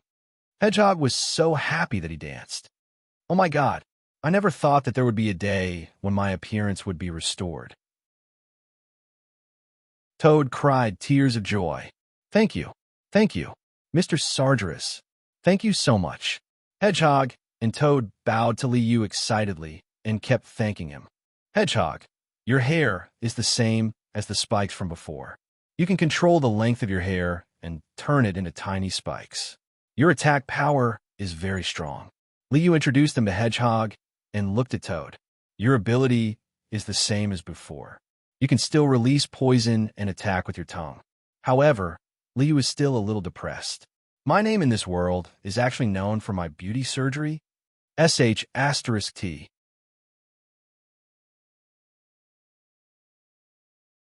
Chapter 1485. Sargeras, where are you? Come to Paris quickly. Charles's telepathic message rang in Liu's mind. Coming. Liu responded, then glanced at Hedgehog and the others. We have an operation in Paris. Would you like to come take a look? Of course. At your command, Mr. Sargeras. Hedgehog and Toad were overjoyed. Their gratitude to Liu was beyond words. And they had become more handsome. They could go out and show off. Paris was said to be the city of romance. With our current looks, we might even have a romantic encounter with a Parisian beauty. Then let's go. Bringing everyone, Liu teleported from Sargeras' castle to Paris. Charles, we're here. Liu used his telepathic power to locate Charles and teleported to Charles's side. 3 new companions? Welcome. My name is Charles. Charles greeted Hedgehog and the others. Great young man, not bad. Eric was full of kindness to every mutant. Seeing Hedgehog, Toad, and Pestilence brought by Liu, he smiled and nodded. He looks like a pretty boy. He definitely can take a beating. Logan was still the stinkiest as always. Hey, do you want to fight? The hair on Hedgehog's head stood up. His explosive hairstyle was like a head full of steel wires. Wow, that hairstyle is cool. Hank clapped his hands in surprise. Such a unique Esper ability was really interesting. Blood can flow, head can be broken, but hairstyle can't be messed up. Liu laughed. Ignore him. That guy's a bastard. Raven patted Hedgehog's shoulder. Relax. We're all on the same side. Okay, let's get down to business first. Liu waved to Charles and Eric. What's the situation now? What are your plans? Test plans to demonstrate the Sentinel Plan to the representatives of the participating countries at the Paris Peace Conference. Eric sat down and explained the situation to Liu. Obviously, this is an anti-mutant plan. In my opinion, we must strike back harshly and teach them a lesson. He wanted to strike down this kind of anti-mutant behavior. Intimidate them so that they won't dare to do anything against the mutants. Your actions will only backfire. Charles immediately objected. From the information that Logan brought, it is precisely because of the threat that the mutated humans pose to humans that humans are increasing their investment in researching weapons to fight against the mutated humans. That would lead to the future apocalypse. I will never agree with this method. Peace is the only way out. Kill them all. Any humans who were researching weapons against the mutated humans would be killed. Mutants ruled the world. There will be no apocalypse in the future. Eric still insisted on armed struggle. I understand. Liu rubbed his forehead and let out a long sigh. So, our biggest problem now is not how to stop Brusque, but what method do we use to stop him? Yes. Charles and Eric froze for a moment and could only nod helplessly. In fact, whether it was Charles or Eric, they could easily get rid of Brusque and stop the Sentinel plan. The problem was, what method do they use to stop him? Eric insisted on armed struggle, while Charles believed that peace is the only way out. No one could convince the other, so they were in a deadlock. All right, I only have one question. Liu raised a finger. Charles, are there many humans who are hostile to the mutated humans? Not many. Most ordinary people don't know about the existence of the mutated humans. Those who know about the existence of the mutated humans, many of them just reject the mutated humans. Those who are truly hostile are only a few. Charles's spiritual power had sensed this problem many times and was very clear about it. I have an idea. Charles, since only a few people are hostile to the mutated humans, we can change their minds. With your spiritual power and my spiritual power, it is easy to do this. Liu couldn't understand Charles's approach. Since they knew that the other party was hostile to the mutated humans, why not just use spiritual power to modify the other party's memory? Why not just change the situation? This is not a solution to the problem. Charles shook his head. If more and more people are hostile to the mutated humans in the future, do we have to modify all of their memories? Why not? This is much better than a war between humans and mutated humans, right? Although this wasn't the best, at least it wasn't the worst. Why not do this? Sargeras, your idea is very dangerous. Everyone's soul is free. We are not God. We can't manipulate other people's souls. Charles was very angry at Liu's idea. God? Liu froze for a moment and suddenly realized the reason why he had this idea was because he had always been high and mighty. He controlled everything and manipulated everyone's fate. His long-term practice made Liu develop this habit of looking down on all living beings. Well, I do have this problem. I don't treat people as humans. Has the influence of the high and mighty mentality not disappeared yet? Is this the reason why I didn't comprehend the third step of chaos? Back then, in the sealed sky world, when Liu wanted to cut himself and transform into chaos, he also discovered this problem. Now, this kind of problem has appeared again. Everyone's soul is free. My soul is also free. Even if I step into the third step of chaos, my body, vitality, and soul will all turn into chaos. I will still be free. I think, therefore I am. Nothing can restrain me. Even if I turn into chaos, it still can't restrain me. This is the key to step into the third step of chaos. At this moment, Liu's heart was touched. Maybe this is also a direction. Sargeras, what do you think? Eric shook Liu and turned his head to ask. What? Liu was stunned just now and didn't hear what Eric and Charles were discussing. What I mean is, there's no point in arguing. Neither of us can convince the other. Then, each of us will use our own methods to deal with this matter. Eric stood up. I will use my own method to deal with it. I don't want to waste time on meaningless arguments. So, between us, we have to fight first. Charles shook his head helplessly. Eric, I will stop you. Violence is not the way to solve problems. But violence can solve problems. Eric turned and left. The old rivals parted on bad terms again. The soul is free. This is a research direction. It seems Tesk is a good experimental subject. Liu didn't care about the doomsday. He only cared about how to step into the third step of chaos. Chapter 1486. I still can't relax using the distracting thoughts of all living beings to train my soul. Liu was no longer in the mood to care about reversing the future. Compared to his own improvement, even if this world was destroyed, it was not a big deal. Reverse the river of time and let everything start over. You guys can play slowly. Charles's idea of soul freedom is an ideal for ordinary people. Liu only needed to ponder for a moment before he understood that freedom of the soul was simply impossible for ordinary people to achieve. The strength of ordinary people was too weak. Under the oppression of power, they had no choice at all. But at Liu's realm, he already had the qualifications for soul freedom.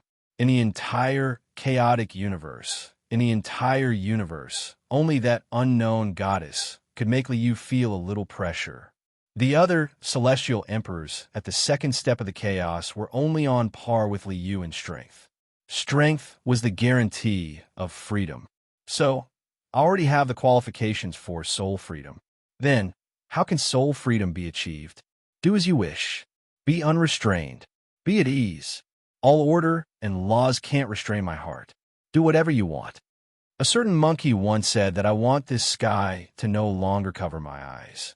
I want this land to no longer bury my heart. This is soul freedom. Unfortunately, in the end, this monkey still pressed on the 5 elements mountain and put on the hoop spell. He did not achieve soul freedom. For me, soul freedom is, I want this chaos to not erase my consciousness. Liu took a deep breath and a smile appeared on his face. Comprehension has nothing to do with the level of strength. Mortals also have great wisdom and can enlighten me. I didn't expect to gain so much from walking around this world. Charles's words and the idea of soul freedom benefited Liu greatly. He seemed to see the direction he was heading in. Then do as you wish. After comprehending the Tao, he still had to practice this Tao to truly attain the Tao. Liu let go of all restraints and planned to try doing as you wish in this world. Charles, Eric, are you still arguing about how to avoid the end of the world? I'll directly solve it for you. With a thought, his spirit force instantly found Dwarf Dr. Tesk. Paris Crown Hotel. This was the venue of the Paris Peace Conference. At this moment, diplomats from various countries were gathered here. They witnessed the signing of the peace agreement between America and Vietnam, ending the Vietnam War. After the two countries' representatives signed the document, an additional program appeared. Professor Pygmy Tesk introduced the Sentinel Project to the representatives of the various countries. Everyone, we are gathered here to witness the arrival of peace. We cheer for peace. We yearn for peace. We love peace, however, true peace has yet to arrive. Dwarf Dr. Trisker stood on the podium and gave an impassioned speech to the representatives of various countries. Everyone, a new enemy of the world. They were incomparably powerful, and their strength was beyond anyone's imagination. Their existence poses a huge threat to all of us. Tesk raised his arm and roared excitedly. This enemy is the mutant. Just as he said this, a huge wave of spirit force rushed into Tesk's mind, making him tremble and unable to speak. You want to say that the mutants are the biggest enemy? A chuckle sounded. Liu's figure appeared in Tesk's mind. Who are you? Tesk looked at the figure that suddenly appeared in his mind in shock. His heart was filled with fear. Tesk, who had dealt with mutants countless times, naturally knew that he had encountered a mutant. A powerful mutant. Who am I? Liu laughed. My name is Sargeras, known as the Controller. Of course, this is not important. You shouldn't ask who I am, but what do I want to do? Then what do you want to do? Tesk's heart thumped wildly. Tesk, who had always been dedicated to fighting against mutants, knew what would happen if a mutant came knocking on his door. Dr. Tesk, I admire your wisdom. The smile on Liu's face became even brighter. You have always been researching how to deal with mutants, how to protect humans. Then if you also become a mutant, will you continue to research how to deal with mutants? I'm very curious about this. Tesk trembled. You can turn humans into mutants? You have this ability? I am the controller. Liu smiled and waved his hand. A dot of light flew up like a firefly and entered Tesk's mind. Boom! The dot of light instantly exploded. The dazzling light made Tesk's vision go white, and he couldn't see anything. What is this situation? When the light dissipated, Tesk regained his consciousness. In front of him was still the venue. He was standing on the podium giving a speech. In front of him were diplomats from various countries. Dr. Tesk, the enemy you mentioned, what is it? A representative stood up and asked Tesk in confusion. Of course the enemy is a mutant, Tesk answered subconsciously. Suddenly, a warm current surged through his body, as if every cell in his body was exploding, rapidly destroyed and reborn. The intense pain made Tesk cry out in pain. His body was covered in cold sweat. Doctor, what happened to you? Seeing this, Stryker, Dr. Tesk's follower, quickly ran up and supported Tesk. Recalling the scene that appeared in his mind, Tesk's face was full of horror. Could it be? I really became a mutant? The intense pain came quickly and went quickly. After a moment, Tesk had recovered. Power. Powerful power. In an instant, Tesk found that his body had undergone a huge change. His muscles bulged like steel, his height didn't grow, but his muscles became abnormally developed, and he had immense power. At this moment, Tesk felt that he could shatter a wall with one punch. Body of the mountain, forging specialization. This is a dwarf? Sensing the information in his mind, Tesk understood his mutant power. This was the power of a bloodline mutation called dwarf. A body as strong as a mountain, with powerful defense and immense strength, and extremely proficient in forging. But why is it still dwarf? Even if I become a mutant, I'm still a dwarf? Why is it like this? Why can't I grow taller? The resentment in Tesk's mind broke through the sky.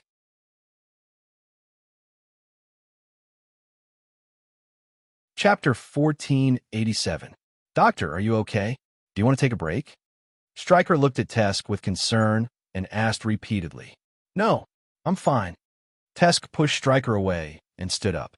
It was just a gentle push, really just a gentle push. The strong Stryker staggered back a few steps as if he was hit by a car and slammed into the wall. Doctor, Stryker was scared out of his wits. Is this still Dr. Tesk? How did he become so strong? Doctor, since you're fine, then let's continue. What is the new enemy we're about to face? A representative asked Tesk. The new enemy is... Tesk hesitated. I become a mutant myself. Should I continue to promote the mutant threat theory? Bring trouble to myself? No, I can't do that. The smarter a person is, the more afraid of death he is.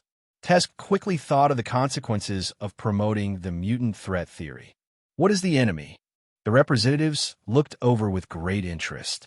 The enemy is a mutant virus. Yes, a mutant virus. We know that the virus is resistant to antibiotics.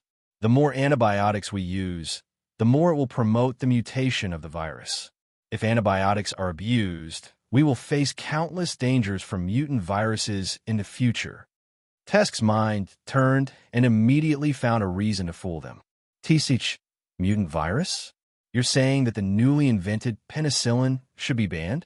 Dr. Tesk, if your words were heard by the wounded soldiers in the Vietnam War, they would tear you apart. Ha ha. Doctor, your joke is very funny. The representatives laughed, put away the documents, got up, and walked out of the venue, completely ignoring Dr. Tesk.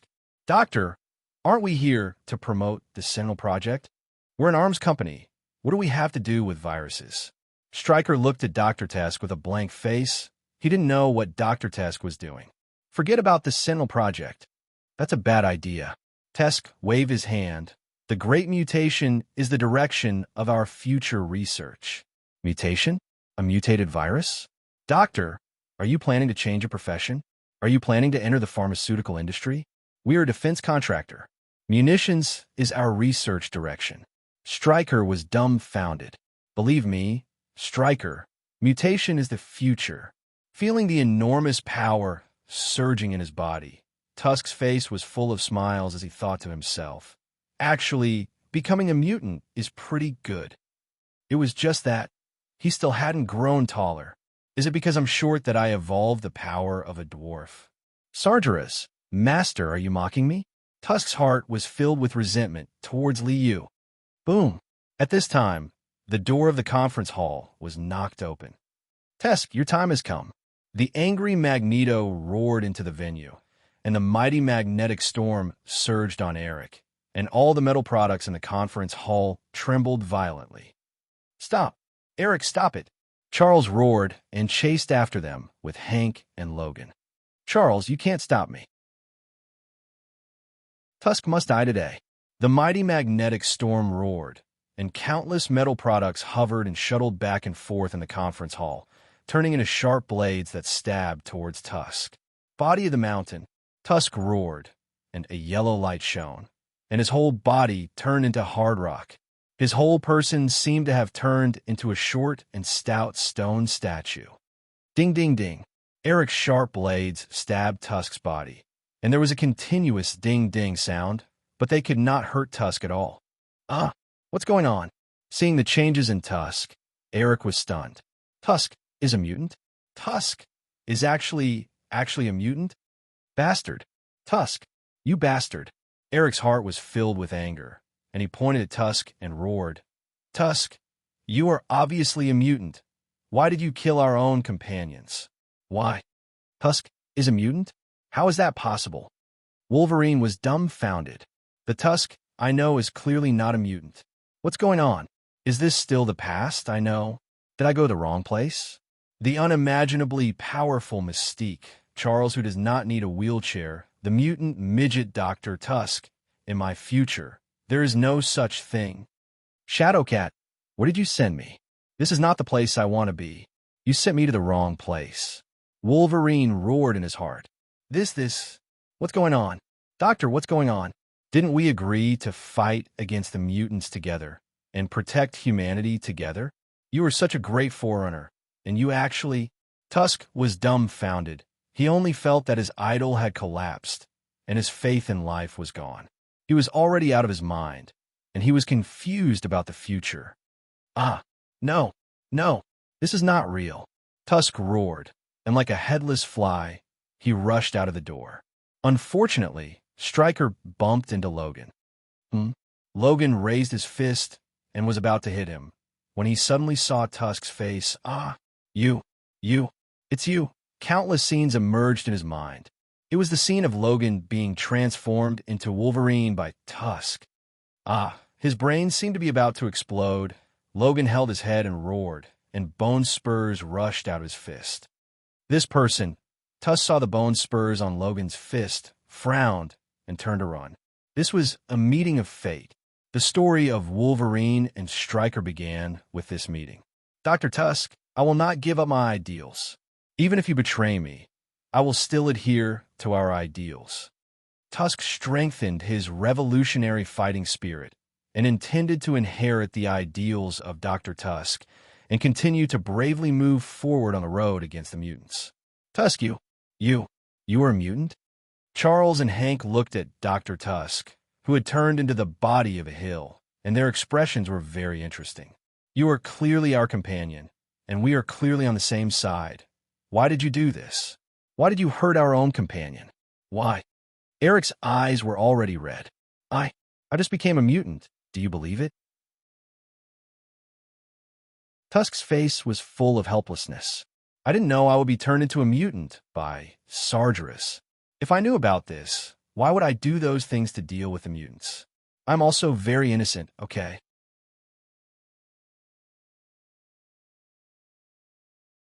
Chapter 1488. You turned into a mutant just now. Charles was stunned. You're in your 40s this year, right? At this age, there is still the possibility of awakening a mutant gene. Earlier, you were planning to introduce the Sentinel Project to the representatives of the various countries, right? At this time, you awakened a mutant gene? Fate is truly wonderful. Beast Hank blinked his eyes, feeling this world is truly wonderful. Damn it. Eric stomped his feet in anger. Although an anti-mutant guy had turned into a mutant, this would solve a lot of problems. However, this was hard for him to accept. He had come looking for him in anger, planning to get rid of this great enemy and avenge the dead mutants. Unexpectedly, this great enemy had suddenly turned into one of his own. This caused Eric to be unable to accept this blow. In the past, I was still a human. Our standpoints were different. In order to protect humans and fight against mutants, I did some wrong things. However, at that time, I also did not know this would happen. Dr. Tesk shook his head helplessly. I also did not know that I cannot let him speak of this. I cannot let him speak of this matter being caused by me. Liu waved his hand and erased Tesk's memory of Liu's actions, changing it to natural evolution. If Eric knew that I had this ability, he would pester me every day to give mutant genes to others. Then I would not be able to do anything. I would be so busy doing this every day. So what? Hearing the word say, Charles and Eric were alarmed. Could it be that this was caused by Sargeras? Sargeras could allow humans to awaken mutant genes? I also do not know the reason for this. I was just about to introduce the Sentinel Project to the representatives of the various countries when I suddenly awakened a mutant gene. Tesk smiled bitterly and shook his head. I do not know if it is because I am short, but the genetic ability I awakened is the power of dwarves. Dwarf? Looking at Tesk's height, everyone nodded. Indeed a dwarf. From Charles's point of view, Tesk was unable to grow tall because he possessed the mutated gene of dwarves. This was very normal, very reasonable. What happened in the past, because of our different standpoints, we can't blame you. Charles sighed. Destroy the Sentinel plan. Dwarf Tesk, you are already our comrade. We can't let something like this continue to exist. Yes, I will destroy the Sentinel Project. Although Tesk was a little sick of the title dwarf, he agreed with Charles's words. I'm already a mutant. Why would I need to research a weapon to deal with mutants? Even if you want to die, this is not the way. This matter is over just like that. Eric was still in a daze. Originally, he had planned to settle his grudge as soon as possible, but he did not expect such a divine turn of events. He was simply caught off guard and sprained his back. Fate is playing a joke on us. Hank smiled bitterly and shook his head. Liu said, I was just joking with you guys. But what I saw in Logan's mind seemed a little different. Charles turned his head and looked at Logan, who was still in a daze. Logan, do you know about this? In your future, do you know about Tesk's awakening of mutant genes? Logan shook his head and stood up. His face was full of confusion as he looked around. Where is this? How'd I get here? And who are you guys? What's going on? Seeing Logan's amnesiac appearance, everyone looked at each other. You went back. Charles sensed that the soul in Logan's mind seemed to have changed. This made him feel a little uneasy. Tesk awakened mutant genes and promised to destroy the Sentinel plan. In the future, he would not research weapons to deal with mutants. This way, did it change the future? But, according to quantum theory, different choices would give birth to different futures. If we change the future now, will it affect Logan's future? That future Logan, would he just disappear like that? The power of time is really amazing. We can't speculate. Maybe I can only wait until one day in the future to see the Logan who returned to the future. Charles shook his head and secretly sighed. Perhaps the future Logan had already disappeared forever. Hey, who are you guys? How did you get me here? Logan's face was filled with rage, his hands clenched into fists. Bone spikes rushed out from the surface of his fists, and a beast-like growl came from his throat. Logan, what the hell are you doing? Eric was filled with anger, seeing Logan's fighting stance. He couldn't help but roar. I remember now. You and you. Logan pointed at Eric and Charles. You two bastards, you came to find me a few years ago. I knew you guys were up to no good. You dare to mess with me? I'm not to be messed with. With a roar, Logan waved his claws and pounced at Charles in front of him. The sharp bone spikes pierced towards Charles's head. Hey, what are you doing? Hank roared. His whole body flashed with golden light, turning into a huge golden ape, and sent Logan flying with a slap. "This is the way you guys get along?" Tesk shrunk his neck. He only felt that the way mutated humans get along was too rough, too dangerous. This is a joke. A joke. Actually, we're still very friendly. Everyone is very friendly. We're all companions." Hank smiled embarrassedly and quickly explained to Tesk. Roar.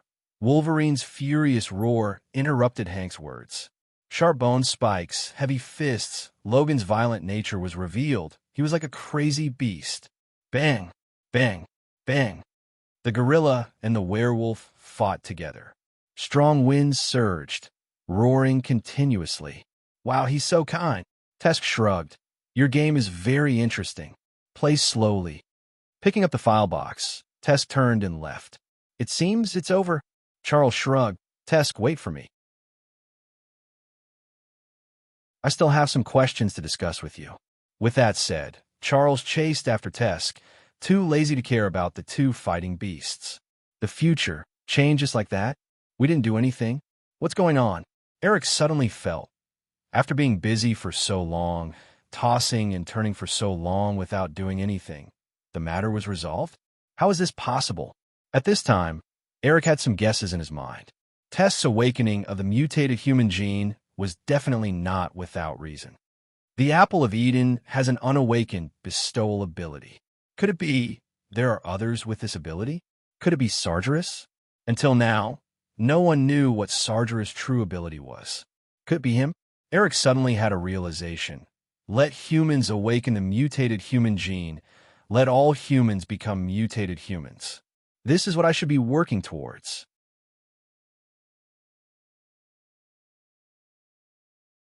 Chapter 1489. Tesk, what are your plans for the future? Charles caught up to Tesk and questioned him.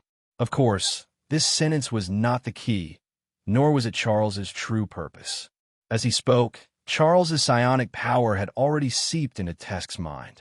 Not a single trace was left, so thoroughly dealt with. After searching through Tesk's memory, Charles did not find any abnormalities.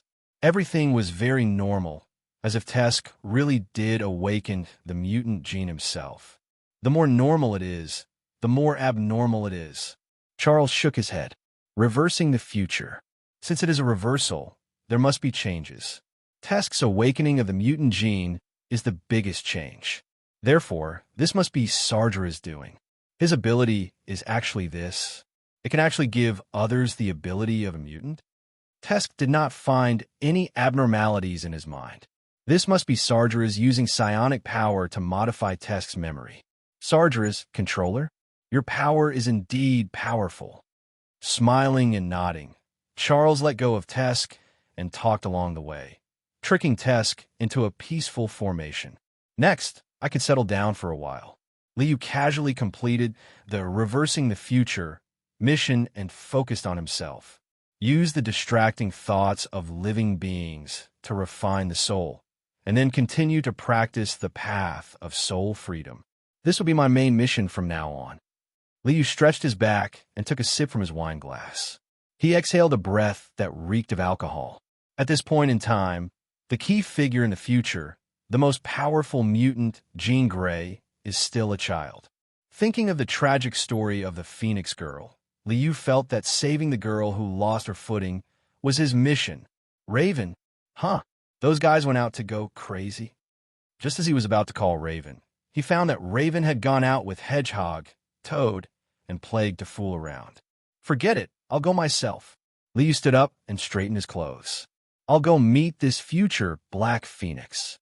With one step, Liu used the power of teleportation and crossed a long distance in an instant, arriving in Marika.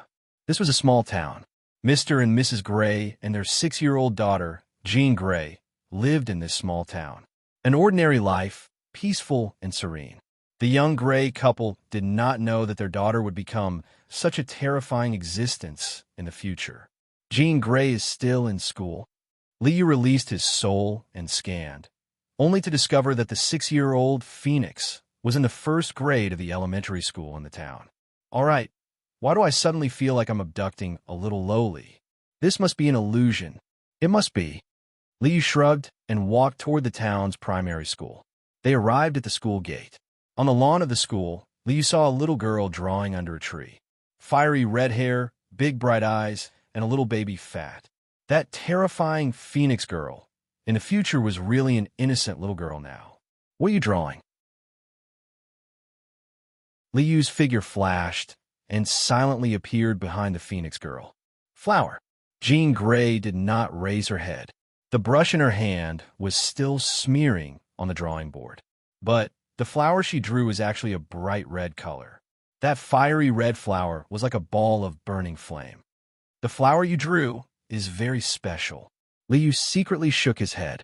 Even if it had not awakened, the power of the phoenix had already subtly penetrated into every aspect of Jean Grey.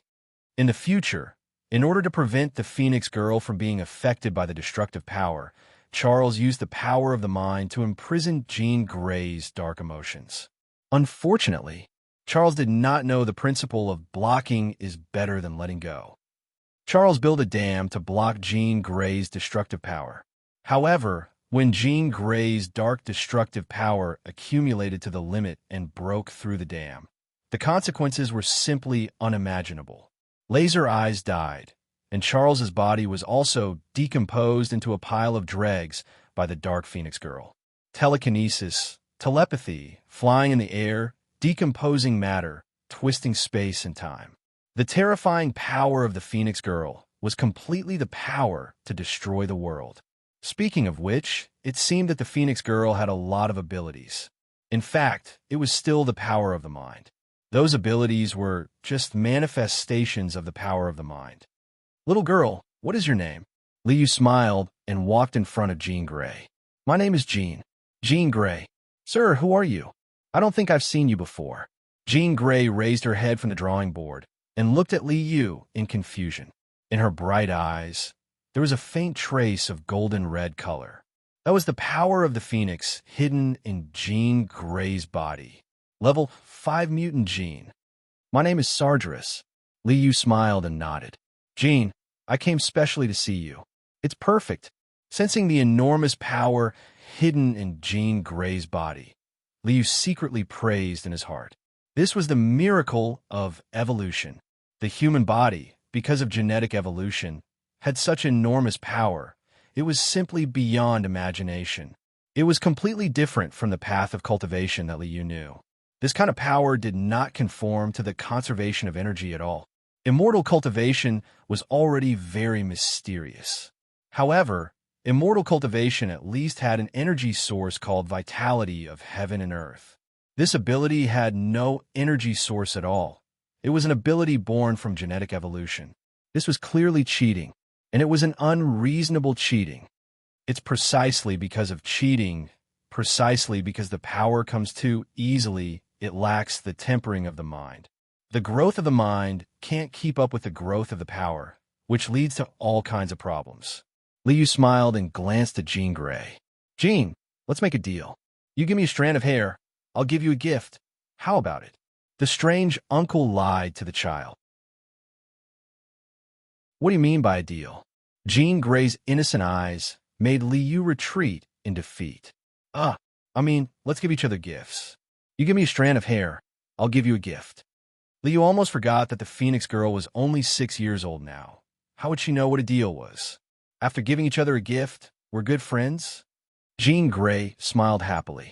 Okay, Sargeras, this is my gift to you. Reaching out to pull out a strand of hair, Jean Grey handed the strand of hair to Liu. Thank you for your gift. Jean, now it's time for me to give you a gift. Receiving the strand of hair from Jean Grey, Liu stretched out a finger and tapped the space between Jean Grey's eyebrows. Bodhi heart lamp technique. A golden light fell into Jean Grey's mind. Liu withdrew his finger. Goodbye, Phoenix Girl. I hope you like the gift I gave you. With a wave of his hand, Liu disappeared instantly. Boo-hoo! Liar! Liar! Where's the gift we agreed on? You didn't give me a gift at all. Jean Grey was so angry that her eyes turned red and tears rolled down her cheeks. Liu staggered and almost fell out of the void.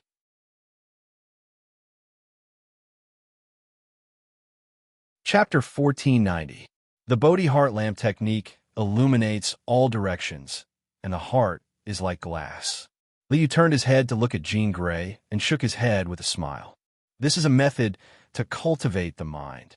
But this method has nothing to do with good or evil. It only seeks a clear mind. As for whether you will be good or evil in the future, that is your choice. Becoming a Buddha or becoming a demon was just a matter of thought. Liu himself was pursuing the freedom of the soul, so naturally, he would not use the shackles of good and evil to bind Jean Grey's soul. This was not only to help Jean Grey control her own power, but also to practice the path of freedom of the soul. With the Phoenix's power, she could do whatever she wanted. Compared to the Black Phoenix who had sunk into destruction and darkness, a sober Phoenix would go further no matter which path she chose. Then let's see how far you can go. Liu smiled, crossed the void, and returned to the Sardra's manor.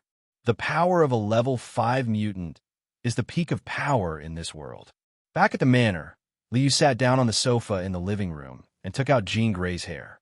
The fiery red hair was sparkling, as if there was a flame flowing in the hair, but also as if there was nothing. After analyzing the level 5 mutant's gene, the mutant's gene is no longer a secret in front of me. With a wave of his hand, he put Jean Grey's hair into the resource vault. System analyzed the Phoenix's gene. Level 5 mutant's gene discovered. Beginning analysis. Without the ability of the main body, this Sardra's clone could only use the power of the system's resource vault to analyze the level 5 mutant's gene. The gene samples from level 1 to level 5 had been perfected. After the analysis was completed, Liu could even create level 5 mutant's gene at will. So, I also want to get myself a powerful level 5 mutant's ability. After the system completed the analysis, Liu planned to upgrade himself. My power started from the Qi of Xinhuang. So, my level 5 mutant's ability is matter control. Primordial black-yellow, the mother of all things. A mysterious yellow light shone from Liu's body. Every cell in his body was destroyed and reborn. When the light dissipated, Liu's figure reappeared. It still looked like the original Sardra's, but it was completely different on the inside. Matter control, in this world, is represented as atom control. Matter was energy. Therefore, with just a thought, I can cause the atoms in other people's bodies to undergo fusion and fission. Holy *T. How is this matter controller? He was clearly a nuclear bomb controller. Liu smiled and shook his head. Of course, the so-called controller of nuclear bombs was just a part of the controller of matter. Liu's current ability of atom control allowed him to change the arrangement and characteristics of atoms at will. He could even turn one kind of atom into another kind of atom. This was already the creator. So the periodic table is my spell book. With a wave of his hand, a mysterious yellow light spread out like ripples and swept across Sardra's castle. The glass on the window instantly turned into diamonds. The walls became pure white marble, and the ground became sparkling jade. All the furniture became top-grade red sandalwood, and all the porcelain became mutton fat white jade. In the blink of an eye, all the items in the entire Sardra's manor became peerless treasures. This is the creator. This is matter control, turning stone into gold, turning it into anything I want. Liu retracted the mysterious yellow light and glanced at the Sardra's manor that had turned into a treasure. He smiled and shook his head. The expansion of this ability depends on my own knowledge. For example, he reached out and grabbed, and a giant rune sword that exuded cold and evil power was created out of thin air and fell into Liu's hand. Frostmourne, the fallen sword of Arthas. He raised Frostmourne and twirled the sword a few times in his hand. With a flick of his finger, the legendary artifact was instantly annihilated and disappeared without a trace. The Dark Avenger, the sword of destruction of Sargeras. When Frostmourne dissipated, another giant sword condensed in Liu's hand. There's no need to steal Arthas's weapon. Isn't my name Sargeras? This sword is suitable for me. Speaking of the Dark Avenger, Liu flicked the blade and felt the enormous dark power surging in it. He was a little surprised. I didn't know that my matter control ability could be expanded in such a way. If I can even create such a legendary weapon, then there are many things I can create. Liu had experienced countless worlds and seen all kinds of divine equipment. In this place where the mutant's ability did not require the conservation of energy. Creating this kind of thing did not consume a lot of energy, only a portion of physical strength. This was terrifying. No, it's not that there's no consumption. It's just that it doesn't consume my own strength, but the world's origin. Liu looked up at the sky. His soul was connected to his body, and from the point of view of his body, he could see it clearly. When Liu had just created the Dark Avengers, the entire X-Men dimension shook slightly. As long as you don't bring the things you create out of this dimension, there won't be much damage to the world's origin. With a wave of his hand, he dispersed the Dark Avenger and returned the origin power. Liu did not intend to continue the experiment. The growth of strength only needs to not be threatened. With the level 5 mutant's power of matter control activated, Liu's clone had become the most powerful existence in the entire dimension. Maintaining the advantage of force, there was no need to increase his strength. The key task is still to train the soul. Sitting on the sofa, Liu slowly closed his eyes and opened his mind. It was like a layer of invisible light waves that enveloped the entire world. The hearts of billions of people were all connected to Liu's soul. In a way of empathizing, he experienced the lives of billions of people in the sea of souls. Happiness, anger, sorrow, joy, separation, and reunion. Billions of people meant billions of lives. Calming down in the sea of souls, Liu planned to spend some time to complete the difficult task of experiencing 6 billion lives. The story of reversing the future had been messed up by Liu. Time passed day by day. From the 70s, it slowly entered the 80s. Charles was still busy with his mutant school, and Eric was still running around the Earth with the Mutant Brotherhood. As for Raven, she looked at the countless treasures in Sargera's manor and frowned. Diamonds have become window glass. What kind of jewelry should I use in the future? This is a big problem.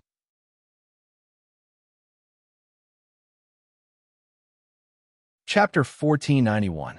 Kaboom! The ground shook violently. The diamond-tipped windows in Sargera's manor cracked one by one in the violent shaking. The mutton-fat porcelain in the kitchen fell one after another, smashing into a pile of fragments. Earthquake, Raven, Hedgehog, Toad, Plague, and Dracula, who lived in the manor, were all shocked by the violent shaking.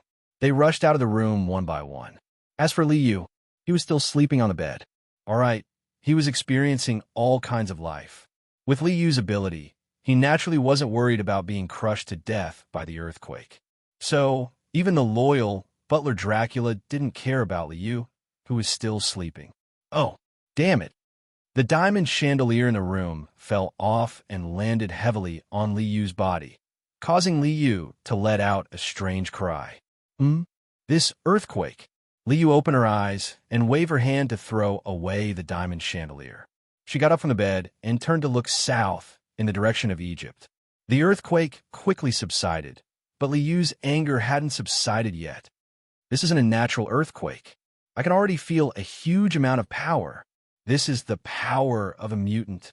With a sweep of his spirit power, Liu immediately discovered the truth. Apocalypse. You be *starred. It's fine if you came out of the hole, but why did you have to break my things?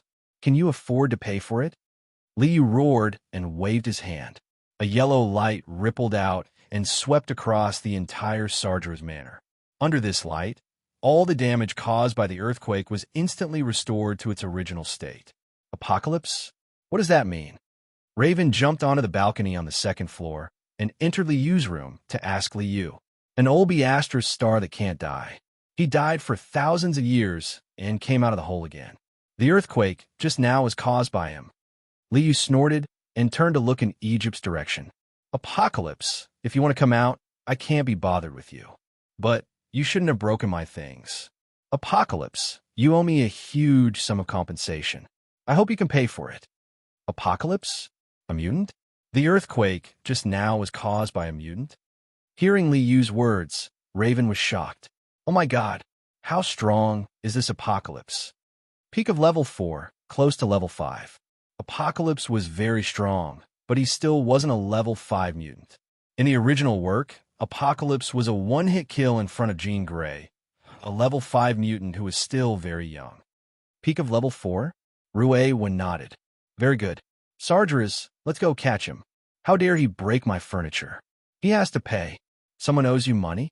Miss Raven, Dracula awaits your orders. The vampire Dracula looked like a lackey. Over the years, everyone, including Dracula, had come to realize a reality. In the Sargeras manner, Mississippi Raven was the most important. I won't go. Liu waved his hand. My soul tempering isn't complete yet. Apocalypse is in Cairo. Go play by yourself. Apocalypse was very strong, but Raven and Dracula weren't bad either.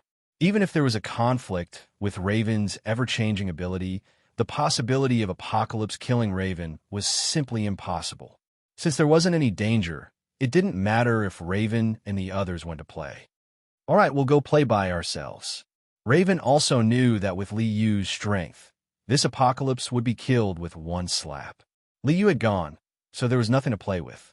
Raven transformed into the Red Devil and teleported with Dracula, Hedgehog, and the others to Cairo, Egypt. Desert, Pyramid were coming. Raven returned to her original appearance and raised her arms as she shouted, Mississippi Raven, aren't we looking for Apocalypse? Hedgehog looked at Raven with a puzzled expression. You look like you're here for a vacation. What's Apocalypse? Don't bother with him. Let's go see the pyramid first.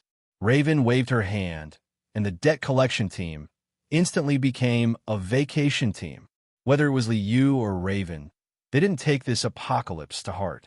Since Apocalypse had already appeared, there was a chance to deal with Apocalypse at any time. So why rush? Liu and Raven didn't care, but Charles cared a lot. This power is so strong. Charles raised his head and looked in the direction of Egypt. When did such a powerful mutant appear? This power is even stronger than mine. The sudden appearance of a powerful mutant made Charles very nervous. Such a powerful power could completely change the current situation and break the current balance. After reversing the future, although there were still some conflicts between mutants and humans in some places, the overall situation was very peaceful and there were no fierce conflicts. This rare, peaceful environment, Charles cherished it very much and didn't allow anyone to destroy the hard-won peace. I have to contact Eric and discuss with him how to deal with this powerful mutant that suddenly appeared. Charles stepped into the basement and arrived in front of the brainwave amplifier. Picking up the helmet, he activated the brainwave amplifier and scanned the world with his psionic power to find Eric. Eric, this guy, he hid his identity and ran to Poland? When Charles found Magneto, he was surprised to find that Magneto actually ran to Poland, married an ordinary human woman, and even had a daughter. Eric, congratulations. Charles was very happy. He felt that this was a big step on the road to peace for Eric. Marrying an ordinary human and having a child, this showed that Eric wasn't anti-human. Charles? What's the matter? Eric was holding his daughter and playing games on the lawn outside the house when he suddenly felt Charles's psionic power. He suddenly froze, feeling like he was caught in the act. Eric, did you feel it? That earthquake just now was very unusual. That wasn't an ordinary earthquake, but the power of a mutant, an unknown, powerful mutant. Charles's voice rang in Eric's mind. An unknown, powerful mutant.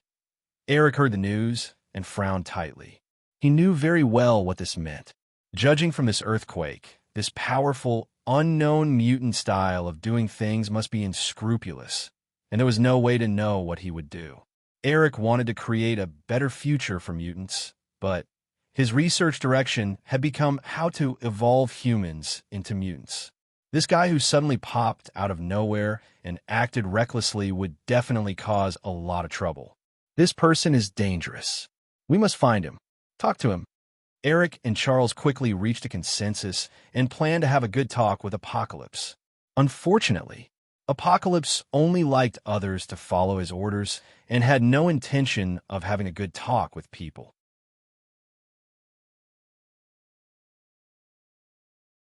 Chapter 1492.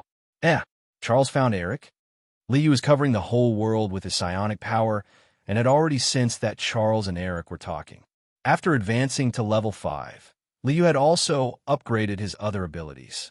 His abilities had all been upgraded to level 5. With level 5 psionic power, even Charles, the Mind Lord, couldn't sense Liu's spying. Apocalypse is for you guys to mess around. I don't have to care about it. But Eric's little daughter is quite interesting. Eric's daughter in Poland died too pitifully in the original work. Liu wouldn't allow this to happen. Lolis our justice. When Eric left the house and met up with Charles to deal with the apocalypse crisis together, Liu stepped out and silently came to Poland, appearing at Eric's place of seclusion. This was a villa by the forest. Behind the house was a dense forest. There were all kinds of animals in the forest. At this moment, a 5 or 6-year-old girl walked into the forest. Carrying a small basket, she picked mushrooms in the forest. A little girl picking mushrooms. Chirp, chirp. A group of birds chirped happily and circled above the little girl's head. The deer called out and stretched out its neck to rub against the little girl's body a few times, making the little girl laugh. Oh, a huge forest wolf rushed out of the forest and sniffed around the little girl like a dog, wagging its tail. Nature affinity talent. A perfect druid. Liu's figure appeared in front of the little girl. Looking at the laughing little girl, he smiled and nodded. The genetic mutation of a mutant could actually evolve such a power similar to an elven druid. It was amazing. Woo-woo. Seeing Liu suddenly appear, the forest wolf growled and blocked in front of the little girl. A pair of green eyes stared at Liu and opened its mouth, revealing sharp fangs. This was a deterrent. The forest wolf was protecting the little girl. Wow, what a big dog. Little girl, is this your dog? Liu greeted the little girl with a smile. Who are you? This is my home. Very few outsiders come here. The little girl raised her head to look at Liu and asked doubtfully. My name is Sargeras. I'm your father's friend. Liu ignored the low growl of the forest wolf and stepped forward. Ayo, ayo. The forest wolf bared its teeth and kept growling. Although Forest Wolf already felt that the person in front of him was very dangerous. However, it did not run away. It continued to stand in front of the little girl. Nice big dog. Liu smiled and nodded. Although he didn't release his aura, his beast instincts could sense the danger. Under such circumstances, she did not escape and was still protecting this little girl. This meant that the little girl's nature affinity ability was very powerful. As expected of Eric's daughter, even if she's only 5 or 6 years old, even if her strength hasn't fully awakened, she already has such a strong nature affinity. Liu stopped and stopped provoking the forest wolf. Little girl, what's your name? Eve. Eve Lancel. The little girl comforted the growling forest wolf and raised her head to answer. Eve, what a nice name. Liu waved his hand, and a green light flashed in his palm and turned into an acorn. This is an acorn I just picked. It's very delicious. I'll give it to you. Acorn? It's still summer? There are only acorns in autumn. Uncle, you're lying. Eve looked at the acorn in Liu's hand and pursed her lips. You used a plastic toy to trick me. Liu was depressed. Was every loli so smart? How could this weird uncle survive? This isn't a plastic toy. It's a magical acorn. It has a special magic power. A finger tapped on the acorn, and the shell peeled off, revealing the pinkish-white flesh. Liu handed it to Eve. Look at it yourself. Is this plastic? Is it really a magical acorn? Does it really have magic power? Eve's focus had changed. She reached out and took the acorn. Although Mom said that I can't eat things from strangers. But I know that Uncle is a good person. A good person card came crashing down on her head. With a nature affinity ability, Eve could feel Liu's kindness. She reached out and grabbed the acorn and put it in her mouth. It's really sweet. Thank you, Uncle. As long as you like it. Goodbye. Remember to say hello to your father for me. Liu saw Eve swallow the acorn, smiled, and waved his hand, and disappeared in an instant. Eh, Uncle disappeared. Eve was stunned. Just as she was about to search, a warm current suddenly surged in her body, and her whole body shone with a green radiance. Eve's body changed. Her hair turned dark green, the silhouette above her ears became a little sharp, and her eyes turned dark green.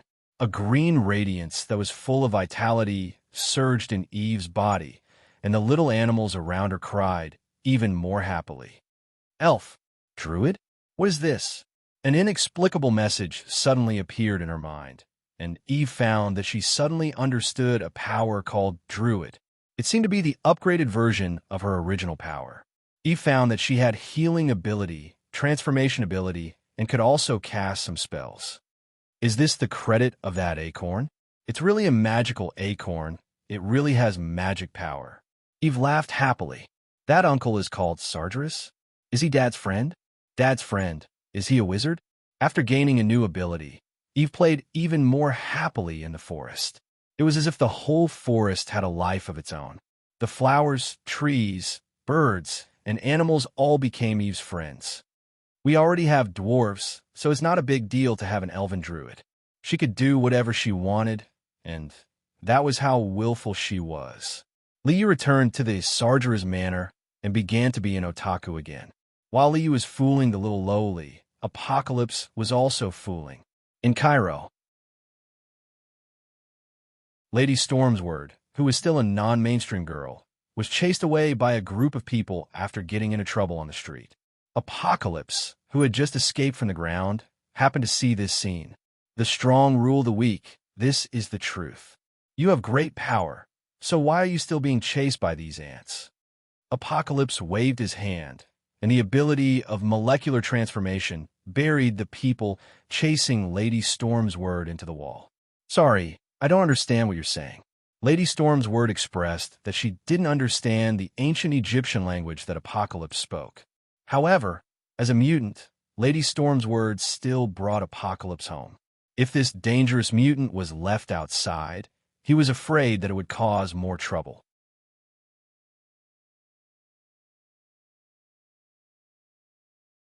Chapter 1493. Now this world, who is ruling it? Apocalypse followed Lady Stormsword to her home. Along the way, he learned some modern language and stuttered as he asked Lady Stormword, "Ruler? Many." Lady Stormsword shrugged. Every 10 years or so, there will be a change of rulers. There are too many. Who has the time to remember their names? Also, why are you asking this? Too many? Apocalypse frowned. He couldn't understand the current world. Shouldn't the supreme ruler be the only one? There were too many? Why didn't they have time to remember the ruler's name? The silent Apocalypse raised his eyes and looked around Lady Stormsword's home. He saw the television. Apocalypse had the ability of soul transfer or possession. If he possessed a mutant, he would have the mutant's ability. Thousands of years ago, the ruler of ancient Egypt, the high and mighty god, Apocalypse had changed many bodies and had many abilities. He also had psionic power. However, his psionic power was only psionic waves, which covered the entire Earth. He reached out and pressed on the television. Following the radio waves of the television, Apocalypse's psionic waves ability rippled out and filled the entire world. Buzz, buzz. There was an ear-piercing noise from the television. What are you doing? Lady Stormsword looked at Apocalypse in surprise. She didn't know what Apocalypse was doing. Learning. Apocalypse closed his eyes. After a moment, he opened them again and put down his finger on the television. I've finished learning. This world has fallen. My subjects, my believers, have already turned their backs on their faith. This is betrayal. You dare to betray your God. You dare to betray your ruler. This is blasphemy. Tianchi had collected a lot of information from the radio waves and understood the current era. Decay, degeneration, war, destruction. The world had already gone astray. This world needs to be purified. Apocalypse turned his head and looked at Lady Stormword. My child, I feel the pain in your heart. Poverty, hunger, oppression, discrimination. Your heart is full of pain. Child, come to me. I will bring you a new life. A new life without poverty, hunger, oppression, and discrimination. What are you talking about? The non-mainstream Lady Storm's word was confused. She had no idea what Apocalypse was talking about. A new life? A new life without poverty, hunger, oppression, and discrimination? Could it be a bank robbery? You will be shot to death. Child, you are very powerful. However, you have yet to truly grasp your power. Tianqi placed a hand on Lady Stormsword's shoulder. Feel the power of the storm. You are the master of storm and thunder. You are my knight. Special ability strengthening was one of Tianqi's many special abilities. In fact, from a scientific point of view, this was the complete activation of the mutated gene. TSK. Lightning danced on Lady Stormsword's body. Her eyes turned silver, and so did her hair. Oh, this is sensing the surge of power in her body. Lady Stormsword looked at Tianqi in shock. This is the power I have bestowed upon you. My child. Apocalypse removed his hand from Lady Stormsword's shoulder. Follow me, my Storm Knight. I still need to find the other knights. Knight. Lady Stormsword shrugged. All right, this is not the Middle Ages anymore. Apocalypse smiled. Don't worry, the middle world will arrive soon. Walking out of Lady Stormsword's residence, Tianqi brought her to an underground bar. This was a black market that sold information and prohibited items. It's closed. Come back tomorrow if you have something to do. When Tianqi and Lady Stormsword arrived at the underground bar, the bald boss was counting money without looking up. Tianqi and Lady Stormsword ignored him and walked directly to the bald boss. I said it's closed. As the boss of the underground black market, the bald boss was very confident in his position. He planned to teach Tianqi and Lady Stormsword a lesson for offending his dignity. Ling Dai, deal with them. The bald man shouted behind him and reached out to grab a gun from the table. Clang! A figure flashed, and a sword light pierced through the air. An Asian woman in black tights, holding a katana, placed it on Lady Stormsword's neck. Tianqi frowned and was about to speak. Whoosh! With a sharp whistle, a blue light burst out from Ling Dai's left hand that was not holding a katana. It turned into a lightsaber and pressed against Tianqi's neck. Get out! The bald boss roared at Tianqi. Otherwise, I'll throw your bodies out. Not bad. Tianqi ignored the bald boss and looked at Ling Dai with a smile. Child, you have great power. Why do you listen to the orders of an ant? Only the strong can rule the weak. Old ghost, you're courting death. The bald boss was furious when he heard Tianqi's words. He raised the revolver in his hand and pulled the trigger. Ants will always be ants. Tianqi waved his finger and used the ability of molecular transformation to disintegrate the revolver in the bald boss's hand. It turned into a pile of sand and scattered. Child, we're the same kind. Tianqi smiled and pointed at Ling Dai's lightsaber. You're strong, but it can be stronger. With a buzzing sound, the lightsaber in Ling Dai's hand exploded with a dazzling light and turned into a huge lightsaber. Your power is a psychic weapon. It can become any weapon you want, not just a sword. What do you want? The bald boss knew he could not afford to offend Tianqi and quickly gave in. I want. Tianqi pointed at Ling Dai. The second night, Ling Dai was already in his hands. I know of others. I'll take you there. Ling Dai put away her katana and led Tianqi out of the underground bar to an abandoned factory. There was an angel in this abandoned factory. Who are you? The angel, whose wings were scorched by the high-voltage electricity, dragged a tattered wing and shakily landed in front of Tianqi and the other two. Sorry, I didn't know he was crippled. Seeing that even the angel's wings were rotten, Spirit Butterfly shook her head at Tianqi. Let's go find the others. I know of a blue-skinned demon. Crippled? No, not at all. Tianqi shook his head and pointed at the angel. Child, I bestow upon you great power. Buzz! A wave of energy surged out and enveloped the angel. Amidst the miserable screams of the angel, his tattered wings were transformed into metal by Tianqi. Clang! A pair of sword wings shone with a cold light as they stretched out behind the angel. 3 of the 4 horsemen of the apocalypse were now in his hands. There's still one left. Tianqi retracted his arm and was about to let Ling Dai take him to the blue demon when suddenly Tianqi trembled. This power. Tianqi looked in the direction of America in shock. This psychic power, it's too perfect. Found Tianqi. At the same time, in the mutant school, Charles was using the brainwave magnifier to search for Tianqi. However, he did not know that he had fallen into Tianqi's eyes.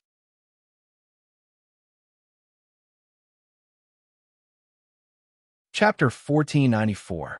Charles, have you found Apocalypse? Where is he? Eric stood beside Charles and asked Charles, "What's the matter?" "In Cairo, Egypt.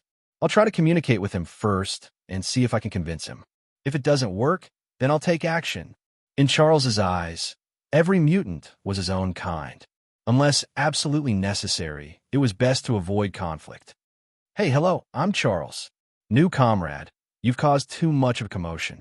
Charles connected to Tianqi through the brainwave magnifier and conversed with him. "You actually dare to connect to my mind?" Ha ha ha. Apocalypse was stunned for a moment when he realized that Charles had connected to his mind. Then, he laughed in surprise.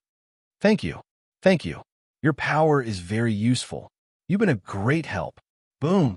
Charles felt an earth-shattering explosion in his mind. A vast and boundless spiritual power surged over like a raging tide, drowning Charles's mind. "Through your power, I can control the entire world. This world has already gone astray. Nuclear bombs. Let the lowly ants have the courage to challenge the gods. This world must be purified."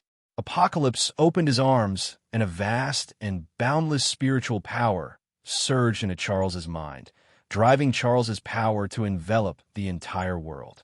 Today, all the weapons you futilely use against the gods will be destroyed." Apocalypse's spiritual power swept through the entire world. Every country in the world that possessed nuclear weapons and controlled nuclear weapons were all controlled by Apocalypse. Boom, boom, boom. In the depths of the ocean, in the depths of the earth, nuclear bombs soared into the sky. All the countries in the world that possessed nuclear weapons and all their nuclear bombs were launched at the same time. Woo, woo, woo, woo, woo. Urgent alarms sounded.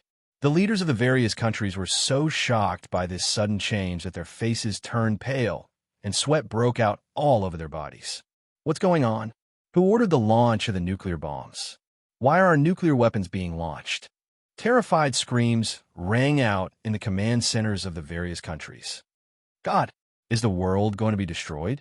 Seeing the nuclear bombs soaring into the sky, the people of the world were all scared silly. Charles, what happened to you? What happened to you? In the brainwave magnifier in the mutant school, Eric saw the raging psionic storm around him.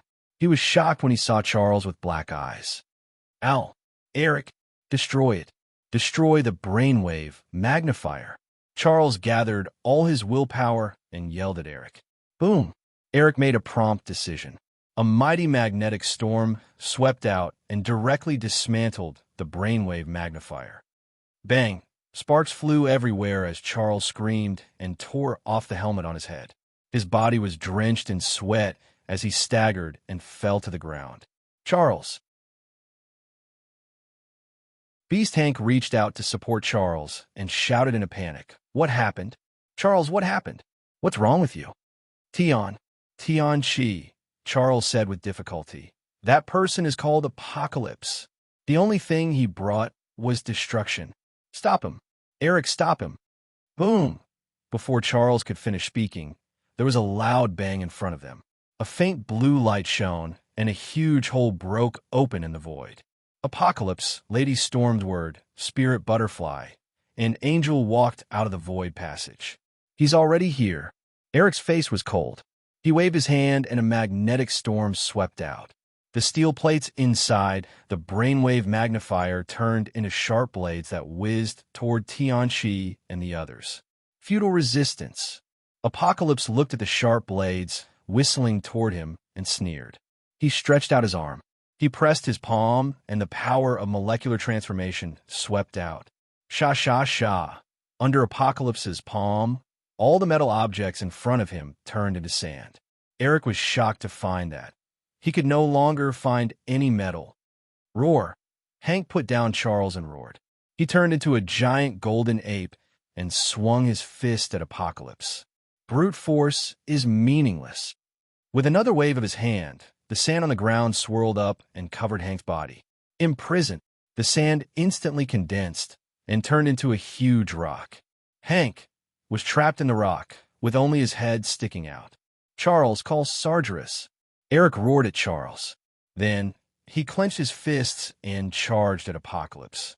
With all the metal destroyed by Apocalypse, Eric could no longer use his special ability. He could only fight with his fists. Imprisoned, with a wave of his hand, Tianchi swept up the sand and imprisoned Eric in the rock. Sargeras, help! Charles hurriedly used his psychic power and shouted at Liu. You're called Charles? Your power is really useful. Heaven Awakened strode over to Charles and reached out to grab him. Your psychic power can let me control the entire world. I will become the only god in this world. I will rule this world forever. Apocalypse laughed loudly when he mentioned Charles. Apocalypse, you're dead. You'll die a horrible death. Charles was gripped in Apocalypse's hand. He gritted his teeth and glared at Apocalypse, his eyes cold. Dead? Huh, I'm immortal. I will rule this world forever. Dark blue light flashed as Tianchi reopened the void passage. He took a step forward and stepped into the void passage. Professor! Just then, Alex the Ravager rushed up and stretched out his hand. His palm shone with a blazing light. 2 laser beams were fired at Apocalypse. Buzz! The moment the laser cannon fired, Tianchi had already stepped into the portal and disappeared without a trace. The 2 laser beams broke through the wall and hit the energy reactor of the brainwave magnifier. Boom! Fiery light flashed, raging flames surged, and an earth-shattering explosion rang out. Oh no! When Alex, Hank, and Eric saw this scene, they let out a cry of despair. Under this explosion, everyone in the entire mutant school would die. Wow, this is too much. What are you doing? A figure appeared in the center of the explosion. The violent explosion that had just erupted did not even have the time to rush forward before it was caught by this person with both hands. The violent energy seemed to fall into a black hole and was absorbed in an instant. Sargeras, seeing this figure, Eric and the others breathed a sigh of relief. Sargeras, Apocalypse. Apocalypse has captured Charles. Eric shouted at Liu. Quick, go and save Charles. Apocalypse? Is it the guy who just popped out? He's so powerful? He beat you so badly? Liu waved his hand and crushed the rock balls that were imprisoning Hank and Eric, releasing the 2 fellows. Whoosh! At this time, a figure rushed in. A young man wearing sunglasses and a Walkman on his waist appeared in front of everyone, as if he had teleported. Huh, wasn't it going to explode? Why is it gone? I was going to save them. Quicksilver was dumbfounded. What's going on? He was going to save them and take the opportunity to show off. Now the explosion is gone. Liu said, do you think you have a chance to show off?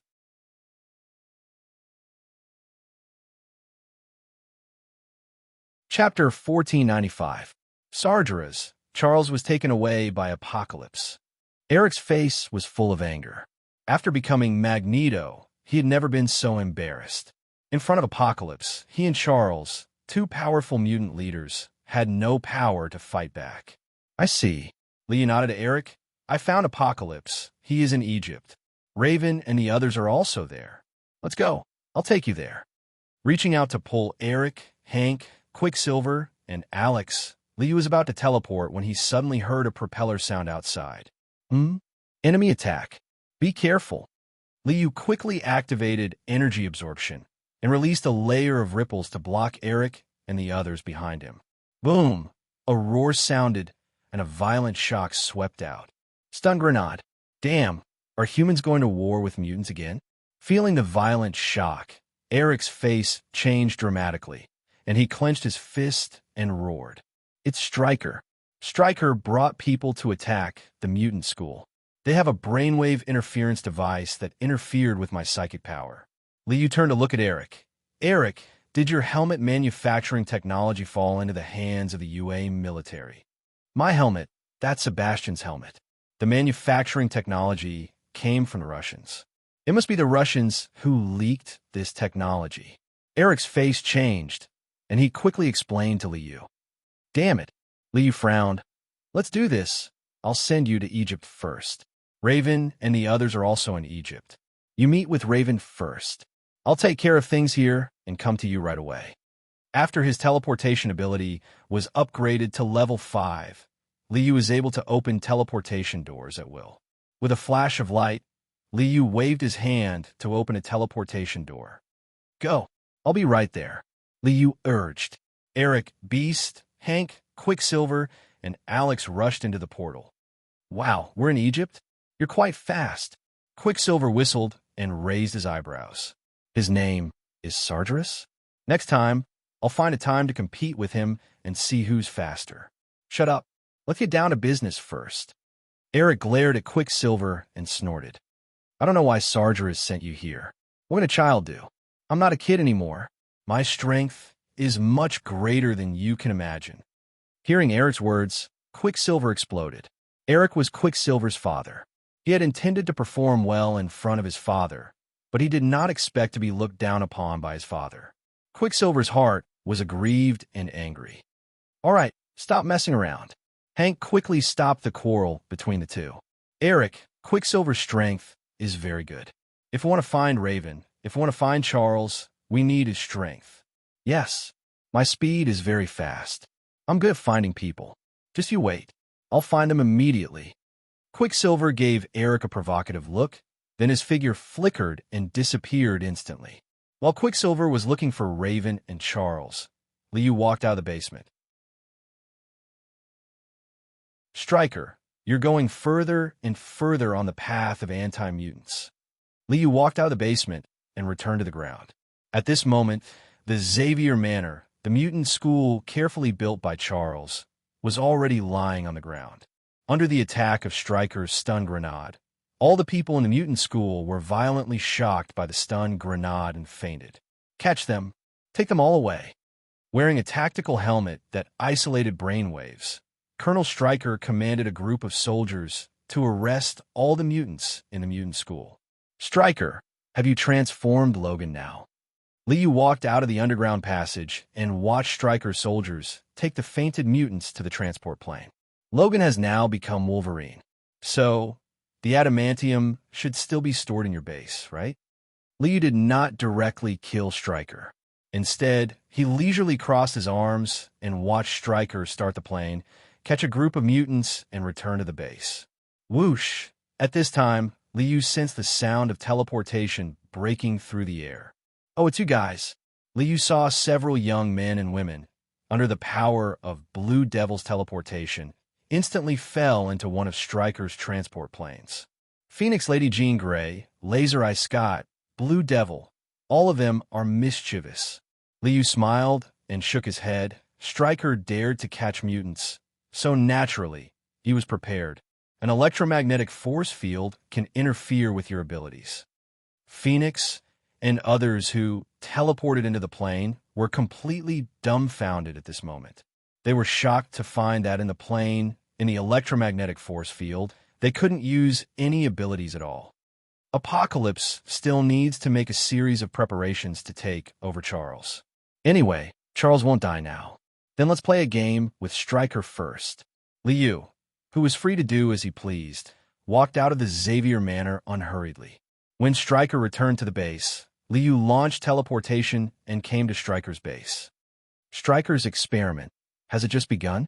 Liu's figure appeared in Stryker's base, releasing telepathy, and the situation of the entire base fell into his eyes.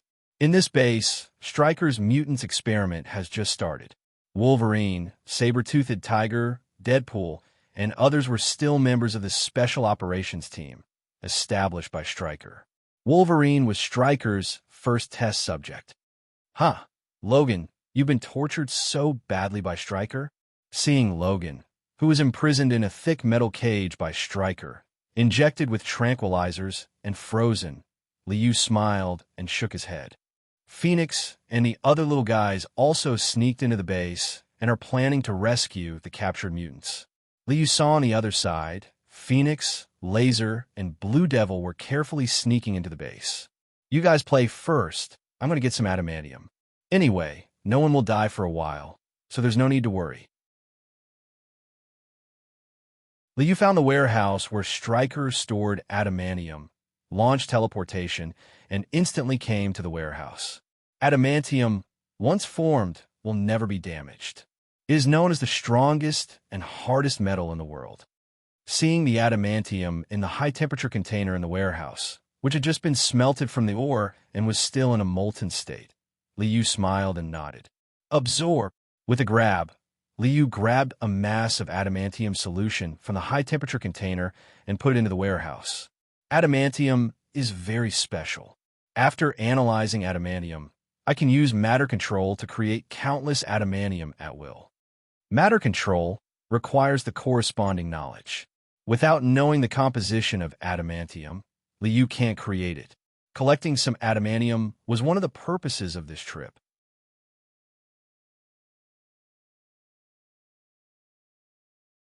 Chapter 1496. You do have some skills. The system instantly analyzed the adamantium. Liu had fully grasped the composition of the adamantium and was able to use his abilities to create it. As the strongest metal material in the X-Men dimension, adamantium was completely in line with the rules of the current world. It was much easier to create than Liu's Frostmourne.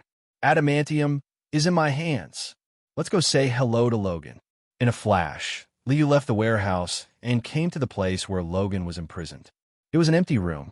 There was a huge metal box in the room, like a shipping container. In a metal box made of thick alloy steel plates, a person was frozen and imprisoned. That was Logan, Wolverine.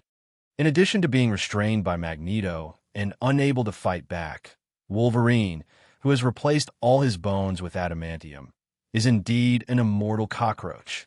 If he couldn't destroy the adamantium, he couldn't destroy Wolverine's bones. As long as one cell was not dead, Wolverine could quickly recover, just like the rebirth from a drop of blood. Liu smiled at the metal box and shook his head again. Poor guy. Although your body is immortal, your soul has been almost destroyed by Stryker, and your memory is a mess. With a wave of his hand, the matter control ability was activated, and the huge metal box instantly turned into ashes. Wolverine, who was full of tubes, appeared in front of Liu. Hey, Logan, it's time to get up. With a flick of his finger, he disintegrated all the infusion tubes on Wolverine's body and eliminated the tranquilizer in Wolverine's body. Roar! With an angry roar, silver claws rushed out of Wolverine's hands as he roared at the sky. You. When Logan opened his eyes and saw Liu, his roar stopped, and he took a few steps back in horror. What the hell? Didn't I just beat you up? It's been so long. Even your brain is about to turn to paste, and you still remember? Liu shook his head gloomily when he saw Logan retreating in a panic. Logan, wake up! With a wave of his hand, his spirit force swept across Logan's divine soul, straightening out the messy memories in Logan's mind. Sargeras. Logan, who had recovered his memories, looked at Liu in shock. You? Why are you here? I should be the one asking you that. Why are you here? And you're in such a miserable state? Liu glanced at Logan and shook his head with a sigh. Why am I here? Stryker. I'll kill you. Wolverine's expression changed, and he roared angrily. He raised his sharp claws and rushed out. Releasing a wolf to cause some trouble for Stryker is also very interesting. Wolverine roared and rushed out to find trouble with Stryker. Liu appreciated this very much. These two old foes who had been entangled with each other for many years were just going to love and hate each other. Good friends for life. You guys should have a good talk. Liu smiled and shook his head, then turned and walked towards the cell where the mutants were held. Enemy! Attack! Liu just walked out of the place where Wolverine was held and bumped into Phoenix, Laser Eyes, and Blue Devil who had sneaked into the base. Boom! Laser Eyes reached out and pressed down on his sunglasses. Two blazing laser beams blasted fiercely towards Li Yu. "Ah, it's you?" Scott stopped. When the Phoenix girl saw Li Yu's face, she turned pale with fright and hurriedly shouted at Scott. Back then, when Jean Grey was still a child, when she was drawing on the school lawn, the person in front of her exchanged a gift with her. A strand of hair in exchange for the Bodhi heart lamp technique to cultivate the soul. It was precisely this miraculous training method that allowed Jean Grey to comprehend herself and gain complete control over her own strength. Oh, children shouldn't play with dangerous things. After Laser Eyes blasted out 2 laser beams, Liu reached out and grabbed the 2 laser beams in his hand. Energy absorption directly absorbed the laser energy. "Mr. Sargeras, why are you here?" Jean Grey ran up in surprise. "Sir, are you here to save our companions? Since you're here, they'll be saved." You know me?" Liu pretended to be puzzled. "I don't think I've seen you before." "You've seen me before? Mr. Sargeras, you've seen me before." Jean Grey reached out and pulled out a fiery red hair and held it in her hand. "Sir, do you still remember the gift of a strand of hair?" "A strand of hair?" Liu recalled for a moment and smiled. "So it's you. The little girl from back then has grown into a great beauty. It's me. It's me." Jean Grey laughed delightedly. "Sir, what a wonderful gift you've given me. Your gift is of great help to me." Jean, now is not the time to reminisce. Let's go save our companions first." Seeing that Jean Grey seemed to be very close to Liu, Scott was a little jealous. Yes. Sir, let's go save our companions. With you here, our companions don't have to worry." Over the years, Jean Grey had learned about the identity of Sargeras from Charles and was full of confidence in Liu's strength. "Well, let's go. Let's go save those little guys." Liu nodded and walked towards the prison with Phoenix Girl and the others. At this moment, Wolverine was on a killing spree in Stryker's base. His tyrannical body ignored any gun attacks, and his sharp claws tore through everything in front of him. Wolverine had already surpassed God. "Jean, who is this guy?" Scott did not care about the bodies of the soldiers who had fallen to the ground. Instead, he asked Phoenix Girl about Liu's origin. "His name is Sargeras, a friend of the professor." Phoenix Girl was in a hurry and casually explained to Scott. However, Jean Grey still had a sentence in her heart that she did not say out loud. "That is, he is also my friend." After exchanging gifts, "We have been good friends for more than 10 years. We're here." Coming in front of a metal wall, Liu pointed to the wall and smiled at Phoenix Girl. "They are right behind us. Let's get them out." With a wave of his hand, the matter control ability directly disintegrated the wall. "Oh, what's going on?" Behind the wall, a group of mutants with panicked faces looked at the wall that suddenly collapsed with shock. "How is everyone? Is anyone hurt?" After the wall collapsed, Jean Grey dashed into the cell and questioned the mutated human inside. Jean Grey was not surprised by Liu's ability to disintegrate the wall with a wave of his hand. "It's so powerful?" Scott looked at Liu with a dull face, completely stunned. There was a magnetic field suppression in this place, and he couldn't use his ability at all. Why can this guy named Sargeras still use his ability?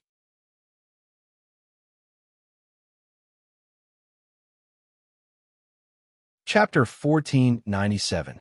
"Children, let's go home." Liu waved his hand and opened a portal. He took a group of mutant children caught by Stryker into the base and stepped into the portal, returning to the Xavier Manor. Boom! At this time, a roar sounded between heaven and earth. A huge spiritual storm shook the whole world. "I am back. Your God, your faith, your ruler, has returned. After losing my guidance, you've lost your way for thousands of years. You've abandoned your beliefs. Decay, depravity, filth. This world is filthy. I'm back. I will purify this filthy world. I will redeem your fallen souls. I will open a new chapter for this world. I am the God of redemption, and also the apocalypse of purification. Accept my judgment. This is the end of the world, but also the dawn." The mighty voice spread throughout the world, originating from the power of the soul, echoing in everyone's mind. What's going on? What's going on? The leaders of various countries, who were frightened by the nuclear annihilation accident, were shocked when they heard the voice. Charles? No, this is not Charles. This is Apocalypse. In Cairo, Egypt, Eric and his group met up with Raven and were searching for Charles's whereabouts. When they suddenly heard the voice, their faces changed. Damn it! Charles's power is controlled by Apocalypse. This is Apocalypse using Charles's power to transmit the voice of the soul. A cold light flashed in Raven's eyes. Apocalypse, I was just about to settle accounts with you. How dare you hurt Charles? You're courting death. Raven, use your transformation ability and find Charles quickly. Eric knew that Raven's transformation ability could use other people's abilities and quickly shouted at Raven. It's useless. Apocalypse's psychic power is stronger than Charles's. His psychic interference is very powerful. Even if I transform into Charles, I can't find him. Raven shook her head helplessly. Her transformation ability could only transform into a level 4 mutant at most. She couldn't transform into a level 5 mutant like Liu. Under the suppression of Apocalypse, a level 4 psychic power couldn't break through Apocalypse's psychic interference. Why hasn't Sargeras come yet? Eric's face was full of anxiety. If they didn't find Charles quickly, they didn't know what Apocalypse would do. I will build my temple here. I will accept the worship of all living beings here.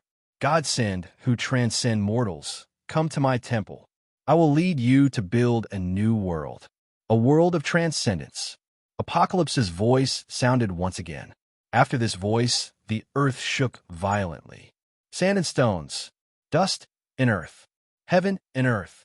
A sandstorm-like force swept towards Cairo. Destruction, decompose. Everything's S's disintegrate. Whether it was the towering buildings, the passing cars, the verdant trees, or the solid roads, everything was turned into dust. Run. Raven hurriedly transformed in her red devil form, pulled everyone up, and teleported out of Cairo City. Rumble. The endless sandstorm engulfed Cairo, disintegrating everything. A huge modern city was annihilated in an instant, leaving behind only endless sand and dust that swirled endlessly like a tornado. Boom, boom, boom. Within this sandstorm, dust continued to gather and condense. When the dust settled completely, a gigantic pyramid that covered the entire Cairo ruins stood between the heavens and the earth. God! At this moment, all the world's leaders saw this scene through the satellite images. They were all scared out of their wits, dumbstruck. A huge city had disappeared in an instant, turning into a pyramid. As long as this person willed it, any city in this world could be instantly destroyed. This was Apocalypse. This was extinction. Sure enough, that voice was telling the truth. This was Apocalypse, God's judgment. Apocalypse has already arrived? Is humanity about to be destroyed? Do we still have a future? God, if you really exist, please stop him. Please save us. Facing Apocalypse's power, facing this godlike power, they had no other choice but to pray. Apocalypse is over there. When Apocalypse destroyed Cairo and created the shrine, mind interference had already stopped. In this situation, Ray's Charles could have found Apocalypse. I see it. Even without Ray's Charles's transformation, Eric and the others could have found Apocalypse without telepathy. Because Apocalypse was currently grabbing Charles and leading a few subordinates in front of that huge pyramid. Charles, your power is truly enchanting. Apocalypse looked at Charles with a smile. I bestow upon you glory, returning you to God's embrace and becoming a part of God. From now on, you'll obtain eternity under my divine splendor. Your power will also bloom in my hands. I'll rule this world for eternity. I'll once again ascend to godhood, standing above all living beings. Charles's mind strength could control others and alter their memories. With this ability, Apocalypse could turn everyone in the world into his slaves. above all living beings? Huh. Charles laughed loudly. You're dreaming. Dream? Hee hee. I'll keep a trace of your soul and let you see it with your own eyes. Apocalypse picked up Charles and walked towards the pyramid. You're indeed dreaming. Whoosh! Raven and Eric led a group of mutated humans and instantly appeared in front of the pyramid. Apocalypse let go of Charles. Hank roared and his body flashed with golden light as he transformed into a giant golden ape and roared as he charged at Apocalypse. Your opponent is me. Spirit Butterfly brandished his sword and slashed down at Hank's head. The angel will judge your crimes. Spreading his sword wings, the angel soared into the sky, his entire body turning into a rapidly spinning top. Sharp metal feathers whistled through the air like sharp blades. The angel used his sword wings to cast a blade storm that swept towards everyone. You dare to use your sword in front of me? Eric sneered and reached out with his hand, causing a magnetic storm to erupt. The angel had a pair of metal wings that were perfectly countered by Magneto. The magnetic storm blasted out, and the angel fell into Eric's control. Now, Dracula! Raven shouted at Dracula. Understood. Dracula's body shone with red light as he charged at Apocalypse like a blood-colored rainbow. He raised a blood-colored dagger in his hand and ruthlessly stabbed at Apocalypse's heart. At the same time, Ray's figure flickered and teleported in her red devil form. She instantly appeared beside Apocalypse and reached out to snatch Charles. How dare you offend me? Tianchi let out a loud roar, and a vast and majestic power burst out of his body, causing a series of violent explosions. With just a tremor, Ray, Dracula, Eric, Hank, and the other mutants were all sent flying by Apocalypse's violent power. At this moment, Apocalypse was invincible. I am God. I am the ruler. My power is invincible.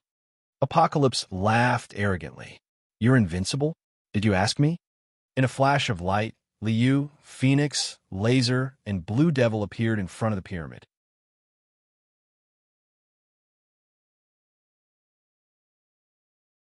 Chapter 1498. Sargeras, you're here. Eric and the others breathed a sigh of relief when they saw Liu arrive. Even Charles, who was being held in Tianchi's hand, smiled in relief. You have hopes for him? You think he can save you? Tianchi glanced at Liu and sneered disdainfully. You dare to go against me with just you alone? You dare to offend my dignity? I'll let you know how powerful I am. A mouse showing off its strength in front of a lion? What a joke. Liu glanced at Tianchi and shook his head. I didn't want to bother with you, but you shouldn't have attacked Charles. Let go of Charles, and I'll let you die with dignity. You're courting death. Tianchi had always been high and mighty, calling himself a god. When had he ever been mocked like this? Tianchi flew into a rage when he heard Liu's words. I'll grind you to dust. Molecular transformation, decomposition. Tianchi's molecular transformation ability could change the molecular structure of matter, change the molecular density of matter, and even directly destroy the molecules of matter. A huge wave of energy swept out like a raging tide. Decomposition, destruction. Everything turned to ashes. This was a force that could annihilate all things. This molecular transformation ability was the most powerful of the abilities Tianchi had obtained over the years. This was where Tianchi called himself a god's power. Changing the molecular structure and destroying the molecular structure gave Tianchi the power to create and destroy things. You're dead. A cold smile appeared on Tianchi's face as he watched the all-annihilating power crash into Liu. Even steel could be turned into sand, let alone a human body. Tianchi's special ability hit Liu's body, but nothing happened. Is it just a force at the molecular level? Liu shook his head with a smile. My control over matter has already reached the atomic level. With a level 5 matter control ability, Liu was the true creator. Tianchi's molecular transformation was nothing. Is that all you've got? Then surrender as soon as possible, and I'll leave you with an intact corpse. Liu shook his head with a smile and walked toward Tianqi. Divine light of the sun. Tianqi made a grabbing motion, and a streak of reddish-golden light suddenly erupted from the scorching sun in the sky, as if countless rays of light had converged together. The light fell into Tianqi's hand. Tianqi waved his hand and slapped Liu. A blazing and bright flame slammed into Liu like a laser beam. Oh, the energy is very strong. Continue. The blazing flame hit Liu's chest, and his energy absorption ability instantly absorbed all the energy contained in the flame. Tianqi's divine light of the sun instantly disappeared without a trace. Liu patted his clothes and shook his head with a smile before continuing to walk toward Tianqi. Stop him. A hint of panic flashed through Tianqi's eyes, and he shouted to his knights. Storm. Thunder. At this moment, one of Tianqi's knights, Angel, had fallen into Eric's hands. Spirit Butterfly was currently engaged in battle with Beast Hank. The only one who was free was Lady Stormward. Fierce winds swept up, and lightning crackled incessantly. Lady Stormward floated into the air and gathered bolts of lightning in her hands before slamming them down on Liu. Is this to recharge my batteries? Liu shrugged and ignored the bolts of lightning crashing down on him. He continued to walk toward Tianqi. Damn it, how's this guy so strong? Molecular conversion was useless. Divine light of the sun was useless. And now even Lady Stormsword's thunderstorm was useless. An unprecedented sense of powerlessness welled up in Tianqi's heart, and he began to panic. His high and mighty, godly demeanor had been trampled into the ground by Liu's peerless might. I can't fight him head-on. Let's get out of here first. Once I've fused with Charles's power, I'll settle the score with him. Tianqi's heart stirred, and he decided on a strategic shift. He waved his hand and released a beam of blue light, activating spatial teleportation. Oh, you want to run? Spatial abilities. I have them too. Liu waved his hand like a cat toying with a mouse, and a spatial fluctuation rippled out, instantly annihilating Tianqi's spatial passage. Stop, or I'll kill him. Tianqi grabbed Charles and pressed down on his head with a ferocious expression. If you dare take another step, I'll turn his head into sand. You know how to take hostages now? You're not that stupid after all. Liu stopped and nodded at Tianqi with a smile, seemingly very impressed. Boom! Lady Stormsword was still unleashing bolts of lightning at Liu. Hey, are you done yet? Are you an idiot? He was just about to abandon you and run away, and you're still attacking me? Liu raised his head and roared at Lady Stormsword, who was hovering in the air. Lady Stormsword was helpless. She had already boarded the pirate ship, and it wouldn't be so easy to get off. Don't be an idiot. Come down. Liu waved at Lady Stormward. Can't you see that he's already at the end of his rope? Come down. Stop fooling around. You didn't do anything wrong, so stop while it's still early. It seems I can only surrender. Lady Stormsword shook her head, retracted her ability, and landed on the ground. Lady Stormsword didn't approve of Tianqi's actions, and she had long wanted to get off the ship. Now that she heard Liu say this, it seemed that he wouldn't settle the score, so she went with the flow and surrendered. Roar! At this moment, the giant golden ape Hank, who was holding the unconscious spirit butterfly, let out a wild roar. Do you know why you failed? Liu looked up at Tianqi. You're called Tianqi, so you should have the 4 horsemen of the apocalypse. You only have 3 horsemen now, and you're not even equipped, so what's the point of playing? Tianqi opened his mouth, not knowing how to respond. Step back. Open your mind, submit to me, and believe in me. Otherwise, I'll kill him. Tianqi composed himself, grabbed Charles, and used him as a trump card to turn the situation around. You've been sleeping underground for too long, causing water to enter your brain, and it's already moldy, right? Liu sneered disdainfully. You still haven't figured out the situation? Do you think you're qualified to fight me? I'll kill you with a flick of my finger. If you dare to make a move, he'll be the first to die. Tianqi grabbed Charles and roared with a ferocious expression. No, you don't have any chance. Liu shook his head. Didn't you say you were going to turn him into sand? Then I'll let you see who's going to turn into sand. He flicked his finger, just a flick of his finger. The level 5 matter control ability instantly fell on Tianqi's body. With a crash, Tianqi's body turned into a pile of yellow sand and scattered on the ground. Hey, don't you know how to catch me? Charles fell to the ground with a bang, grimacing in pain. You're tuning in to the Warrior Lore YouTube channel. Don't forget to subscribe and join us on this journey to catch the most captivating stories.